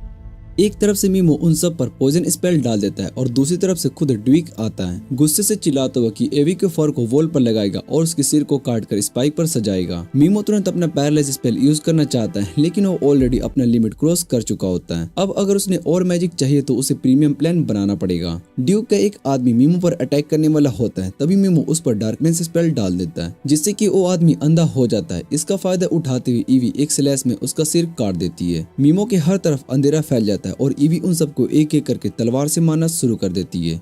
ये सब देखकर बाकी लोग इतने डर जाते हैं कि भागने लगते हैं, लेकिन मीमो उन्हें कहता है कि किसी को भागने मत देना। ईवी तुरंत एक भाल उठाती है और भागते हुए एनिमे को सीधा गाड़ देती है जैसे वो कोई स्ट्रॉन्ग इंडिपेंडेंट वॉरियर हो। वहीं दूसरी तरफ मीमो आसपास घूमते हुए सब पर श्राप डाल रहा होता है जैसे वो हैलोवीन में कैंडिस बांट रहे हो। एक नाइट उस पर अटैक करने की कोशिश करता है, लेकिन उसी वक्त एक एरो उसके पिछवाड़े में जा लगता है जिसकी वजह से मीमो की जान बच जाती है। और ड्यूक पूरी तरीके से पागल हो जाता है और गुस्से में अपने सोल्जर्स को मार रहा होता है, कहता है कि कोई भाग नहीं सकता। ईवी तब तक फुल बीस्ट मोड में जा चुकी होती है और वो बिना रुके सबको काटे जा रही होती है जब तक कि सिर्फ ड्यूक बचा होता है। ड्यूक सोचता है कि शायद से किसी टीवी शो का पार्ट है और मीमो से कहता है कि एक दिन हम फिर मिलेंगे, लेकिन मीमो टीवी शो वाला ड्रामा नहीं चाहता, इसलिए वो तुरंत उस पर पैरालाइज स्पेल डाल देता है। ईवी उसको वहीं पर खत्म कर देती है। उसके बाद मीमो अष्टो ग्रुप के बॉडीज को फ्रीज कर देता है, फिर उन्हें टुकड़े टुकड़े कर देता है ताकि कभी किसी को वो बॉडीज ना मिल पाए और सबको लगे कि ये कांड सेंटो ग्रुप ने किया था और भाग गए। फिर सब थोड़ा रिलैक्स करने के लिए एक केव में चले जाते हैं। वहाँ मीमो बिना किसी रीजन के मिस्ट को ईयर मैसेज देता है और सबको अपने फ्लड की स्टिंग पर सुला देता है। अगली सुबह वो लीच के लिए नए कपड़े लेकर आता है, एकदम कूल लुक वाले। फिर सब मिलकर अपना सफर डीमन जोन की तरफ बढ़ते हैं। जब तक सूरज ढलने लगता है तब तक वो लोग एक जादू से भरे जंगल में पहुंच जाते हैं। वहाँ मीमो एक बहुत ही बड़ा और पत्तों से खाली पेड़ को देखता है। ईवी बताते है कि इसे करप्टेड ट्री कहते हैं, कभी इसमें जादू होता था। फिर वो एक मैप निकालती है और बताते है कि हम ग्रीन डॉट हैं और हमें रेड डॉट तक पहुँचना है। उसी रात सब कैंप फायर के आसपास बैठ जाते हैं एक छोटी सी ब्रेक लेने के लिए, अगले दिन के लिए तैयार होने के लिए। मीमो क्लिफ के आसपास घूमता रहता है बिल्कुल बेचैन सा। उसके दिमाग में सिर्फ एक ही चीज चल रही होती है, उसे अब भी गॉडेस वेसिका से उतनी ही नफरत थी जितनी की पहली बार थी जब उस पागल औरत ने उसे वापस से डंजन में भेज दिया था। उसे पता है कि डीमन जोन दुनिया की सबसे खतरनाक जगहों में से एक है, लेकिन उसका मतलब ये नहीं कि वहाँ उसे सबसे ज्यादा एक्सपी मिलने वाला है। शायद वो कभी एस रैंक या फिर ओ रैंक के हीरोज जितना पावरफुल ना बन पाए, पर वो उनके और अपने बच्चों का स्ट्रेंथ का गैप जरूर खत्म कर सकता है। इसी सोच के साथ वो डिसाइड करता है कि अगले दिन सुबह से वो फॉरेस्ट के अंदर अपना जर्नी कंटिन्यू करेगा। जिसे भी रास्ते पर मिलेगा उसे मार कर एक्सपी कमाएगा बिना रुके बिना सोच के, ताकि जब दोबारा उस गोडे से सामना हो तो सीधा उसके मुंह पर थप्पड़ मार सके फुल कॉन्फिडेंस के साथ। अगले दिन सब तैयार होते हैं जंगल के अंदर घुसने के लिए, लेकिन जंगल में घुसने से पहले थोड़ा चाइनीज स्वीट शॉप से इंस्पायर्ड होकर सारा सामान डार्क एल्फ बच्ची को पकड़ा दिया जाता है। मीमो कहता है इससे सर्वाइवल चांस बढ़ जाएंगे। बाकी सब भी मान जाते हैं और बिना कुछ कहे फॉरेस्ट के अंदर एंटर कर जाते हैं। कुछ दूर जाने के बाद एक बड़ा सा लिजार्ड डीमन सामने आता है जैसे फोर्डिया से सीधा टेलीपोर्ट हो गया हो। मीमो तुरंत समझ जाता है कि ये नॉर्मल लिजार्ड मॉन्स्टर जैसा नहीं लग रहा है। तभी वो डीमन जैसा एलियन अपना मुंह खोलता है और अपना घटिया जैसा दांत दिखाता है। मॉन्स्टर तुरंत अटैक करता है। ईवी सीधा उसके पास जाकर पैरालाइज स्पेल डालती है। मॉन्स्टर वहीं पर फ्रीज हो जाता है। मीमो पॉइजन क्रश भी डाल देता है और कुछ ही सेकंड में मॉन्स्टर खत्म। मीमो के चेहरे पर एक छोटी सी मुस्कान आ जाती है। अब उसे यकीन हो चुका होता है कि उसके स्पेल यहाँ के मॉन्स्टर पर काम कर रहे हैं, लेकिन वो ये भी कहता है कि ये मॉन्स्टर शायद से थोड़ा कमजोर था क्योंकि डंजन के अंदर जो क्रिएचर्स थे उन्हें पहले मारे थे वो और भी ज्यादा टफ थे। वही लीज भी फॉलो करने के लिए रेडी हो जाती है। ईवा उसका सामान लेने के लिए जा रही होती है, लेकिन मीमो उसे रोक लेता है। ईवी को डर होता है कि लीज कहीं गिर न जाए और जैसे ही वो जंप करती है वैसे सच में उसका पैर फिसल जाता है, लेकिन थैंकफुली स्लाइम उसे हवा में ही पकड़ लेता है और एक बेकार सी मौत होने से बचा लेता है। उसके बाद मिस्ट एक पत्थर से दूसरे पत्थर पर जंप करने लगती है, पूरा भीग जाती है और फिर छींकना शुरू कर देती है। मीमो उसे अपना क्लोक देता है लेकिन वो उसे और भी ज्यादा भीग जाती है। ईवी इस सीन को देख कर कहती है कोई रूम ले लो प्लीज, लेकिन अचानक वो चुप हो जाती है। उसकी किटी सेंस एक्टिवेट हो जाती है। वो फील करती है कोई स्ट्रॉन्ग मॉन्स्टर आसपास है। ईवी तुरंत सभी को प्लान बताती है। वो खुद बैट बनेगी। मीमो एक ट्री के पीछे छिप जाता है और उसी वक्त कुछ बड़े लेकिन अल्ट्रा स्टूपिड बग्स मॉन्स्टर वहाँ पर आ जाते हैं। वो सब पेड़ तोड़ने लगते हैं अपने शिकार तक पहुँचने के लिए, लेकिन तोड़ते तोड़ते वो मीमो के रेंज में आ जाते हैं और मीमो ट्री के पीछे से निकलकर तुरंत दोनों पे पैरालाइज स्पेल डाल देता है। तभी एक बड़ा सा एग चमकने लगता है और अंदर से एक अजीबोगरीब ब्लू हॉर्स निकलता है जो एक पागल डांस करने वाली आंटी की तरह इधर उधर दौड़ने लगता है। मीमो को समझ में नहीं आता है कि ये क्या चीज है, और जब मिस्ट भी कहती है कि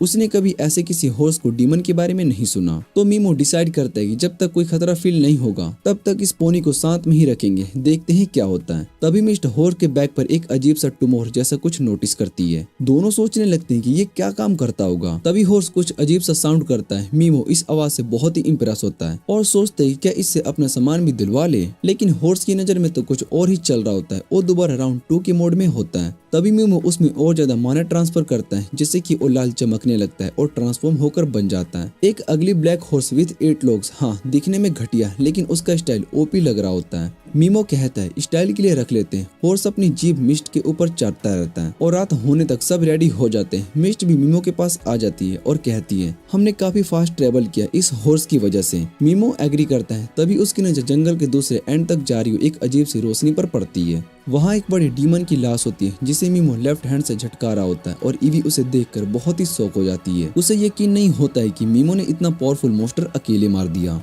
सब चुप रहते हैं, मीमो को डिस्टर्ब नहीं करते और सब अपना ग्रीक पैक कर लेते हैं। और मीमो डिसाइड करता है कि तूफान आने से पहले कुछ और ग्राउंड कवर कर लेते हैं। लिज के साथ मस्ती करते हुए सब थोड़ा रिलैक्स फील करते हैं, जैसे उसका ये डेंजरस जर्नी अब एंड के करीब आ रहा है। लेकिन अचानक एक सीन ट्विस्ट ले लेता है और मिस्ट और मीमो दोनों लिज को बचाने के लिए दौड़ते हैं, लेकिन वो थोड़ा और दूर होता है इसलिए तुरंत नहीं पहुंच पाते हैं। तभी लिज पीछे हट जाती है और मीमो से पूछती है तुम्हें इस मॉन्स्टर के बारे में कुछ पता है क्या? मीमो तुरंत पैरालाइज स्पेल डाल देता है, लेकिन वो खुद कंफ्यूज होता है ये क्या चीज है। उसके दिमाग में फ्लैशबैक आता है। उसे एक स्पेशल डीमन याद आता है जिसके बारे में उसने पढ़ा था, जो खुद तो ज्यादा स्ट्रॉन्ग नहीं था, लेकिन जब वो मरा था तो उसकी चीख से हजारों डीमंस अट्रैक्ट हो जाते हैं। मीमो कहते हैं कि शायद से वही बड़ा मुंह वाला मॉन्स्टर है, लेकिन अब कुछ नहीं हो सकता क्योंकि मॉन्स्टर की डेथ के बाद एक बड़ी डीमन आर्मी उनकी तरफ आ रही है। मीमो तुरंत दिमाग लगाता है, कोई प्लान सोचने की कोशिश करता है, लेकिन तभी ईवी आगे बढ़ती है और कहती है कि मैं इन सभी को रोकूंगी, तुम लोग विच को ढूंढने जाओ। ईवी इमोशनल होकर कुछ इमोशनल लाइन बोलने वाली होती है, लेकिन मीमो उसे टोक देता है, चुप रह जा, इतना क्रिंज मत बन, मैं कभी इतनी स्टूपिड लाइन नहीं बोलूंगा। फिर वो अपना मास्क निकालता है और कहता है अब असली काम एक असली आदमी करेगा, एकदम मैनली तरीके से। जब सब लोग विच, फेमिनिस्ट और सिख की बातें कर रहे होते तब मीमो उन्हें चुप रहने के लिए कहता है, क्योंकि उन्हें उस विच से बात करनी है और विच सिर्फ एबी पर ही भरोसा करती है, उन पर नहीं।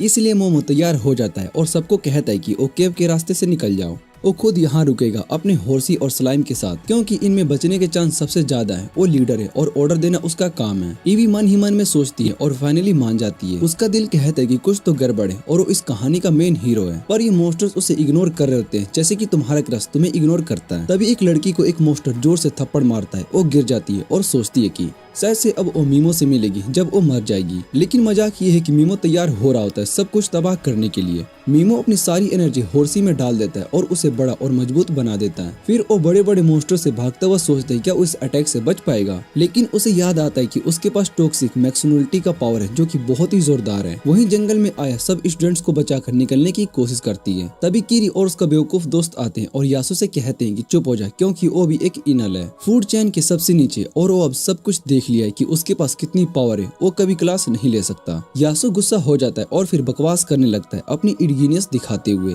कीरी का दोस्त सोचता है कि उसे थोड़ा डांट देना चाहिए, पर कीरी कहता है कि छोड़ो उसको। यासु उन्हें उंगली देता हुआ वहाँ से चला जाता है। कहता है कि हर आदमी अपने दम पर ही है। केव में ईवी मिस्ट से कहते हैं कि वो मीमो के पीछे जा रही है। मिस्ट थोड़ी फिक्र में पड़ जाती है। क्या ईवी मीमो के लिए दिक्कत पैदा कर रही है? वो पूछती है तुम क्यों जा रही हो वहाँ पर, मीमो इतने डीमंस के साथ अकेला है। ईवी कहती है कि वो भी नहीं सोचती कि मीमो इतना बड़ा जंग अकेला लड़ सकता है। वो सबसे स्ट्रॉन्ग जरूर है, स्टेट सबसे ऊपर है, लेकिन जब वो जंगल में आया वो मुश्किल से सोया। मिस्ट मान जाती क्योंकि वो जानती कि मीमो रात भर जागता रहा, सबको सुरक्षा देता है, इसलिए वो अभी ठीक कंडीशन में नहीं होगा। ईवी बताती है कि वो झूठ नहीं बोल रही थी जब से उसने कहा है कि वो अकेली ही डीमन का सामना कर सकती है। वो अंधेरे में काम करने में माहिर है अपनी तेज हर्निंग और इंस्टिंक्ट्स की वजह से। मिस्ट भी चिंतित है मीमो के लिए, इसलिए वो मान जाती है। ईवी डिसाइड करती है कि वो लिज को मिस्ट के पास छोड़ देगी और मीमो के पास जाएगी ताकि पता चले कि वो ठीक है या फिर नहीं। बैटलफील्ड पर मीमो आग लगा रहा होता है। वो अपने स्लाइम के जरिए बरसक स्पेल चलाता है, कुछ मोस्टर को सामने से घेर लेता है, लेकिन उसको पता चलता है कि अब तक सिर्फ कमजोर मोस्टर ही मारे गए, मजबूत मोस्टर उसके पीछे से बने हुए। इससे उसकी नजर और सुनने की ताकत दोनों कम हो जाती है। मीमो जल्दी से अपने स्टेटस बार को खोलता है और वो देखता है कि उसका माना बहुत ही तेजी से खत्म हो रहा है। माना वापस पाने के लिए उसे मजबूत मोस्टर को मारना पड़ेगा जो कि बीच में।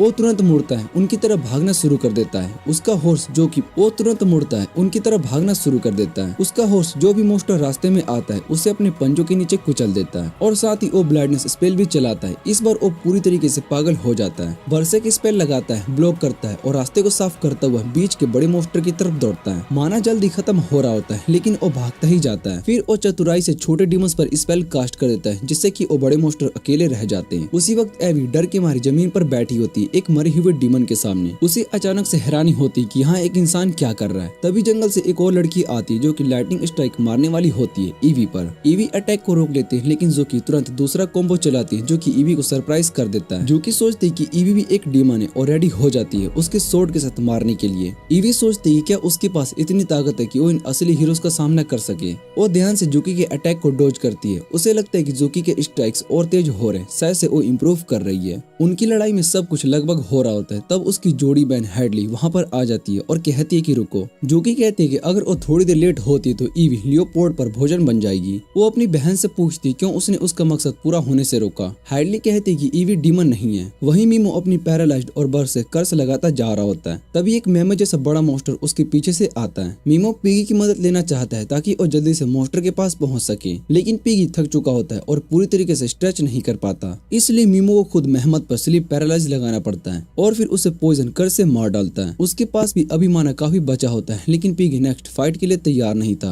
मीमो उसे आराम करने के लिए भेज देता है। वो मॉन्स्टर इंसान जैसा दिखने वाला और इंटेलिजेंट होता है। शायद उसने समझ लिया था कि कर सिर्फ तभी काम करते हैं जब वो टारगेट क्लियरली दिखाई देते हैं और फिर मॉन्स्टर तेज रफ्तार से मीमो की तरफ भागता है। मीमो अपने घोड़े को कहता है कि साथ साथ दौड़ता रहे। वो मॉन्स्टर पर अपने स्पेल का यूज करने की कोशिश करता है लेकिन वो मॉन्स्टर अपने आसपास के मरे हुए मॉन्स्टर के बदन से शील्ड बना लेता है। जब भी मीमो कुछ करता वो मॉन्स्टर अचानक से रुक जाता और आसमान में से एक हरा ऑर्ब छोड़ देता जो नीचे जाकर डिस्ट्रक्टिव मैजिक बीम बरसाने लगता। घोड़ा पूरी कोशिश करता है अटैक से बचने की लेकिन एक बीम मीमो के हाथ को छू जाता है और दूसरे घोड़े के हौंस को ठीक करता है जिसकी वजह से वो जमीन पर गिर जाता है। मीमो फाइट के लिए तैयार होता है और वो इंसान जैसा मॉन्स्टर एक और लेजर बरसाना छोड़ देता है जो हर तरफ एक्सप्लोजन करता है और धुआं उड़ाने लगता है। उस धुएं के पीछे छुपकर मीमो मॉन्स्टर से बच जाता है और अपना हेलमेट जमीन पर फेंक देता है ताकि मॉन्स्टर कंफ्यूज हो जाए। मॉन्स्टर हेलमेट को उड़ाने के लिए तैयार होता है पर तब तक पता चलता है कि वो सिर्फ एक झूठ था। तभी वो दूर से पिगी की आवाज सुनता है और वहाँ पर लेजर छोड़ता है लेकिन मीमो वहाँ पर नहीं होता। मॉन्स्टर सोचता है कि घोड़ा उसके पीछे लेकिन उसके वाउंड्स बढ़ने लगते हैं। वो अपनी स्टेट्स को चेक करता है और देखते है कि उसका एचपी 0 के करीब है।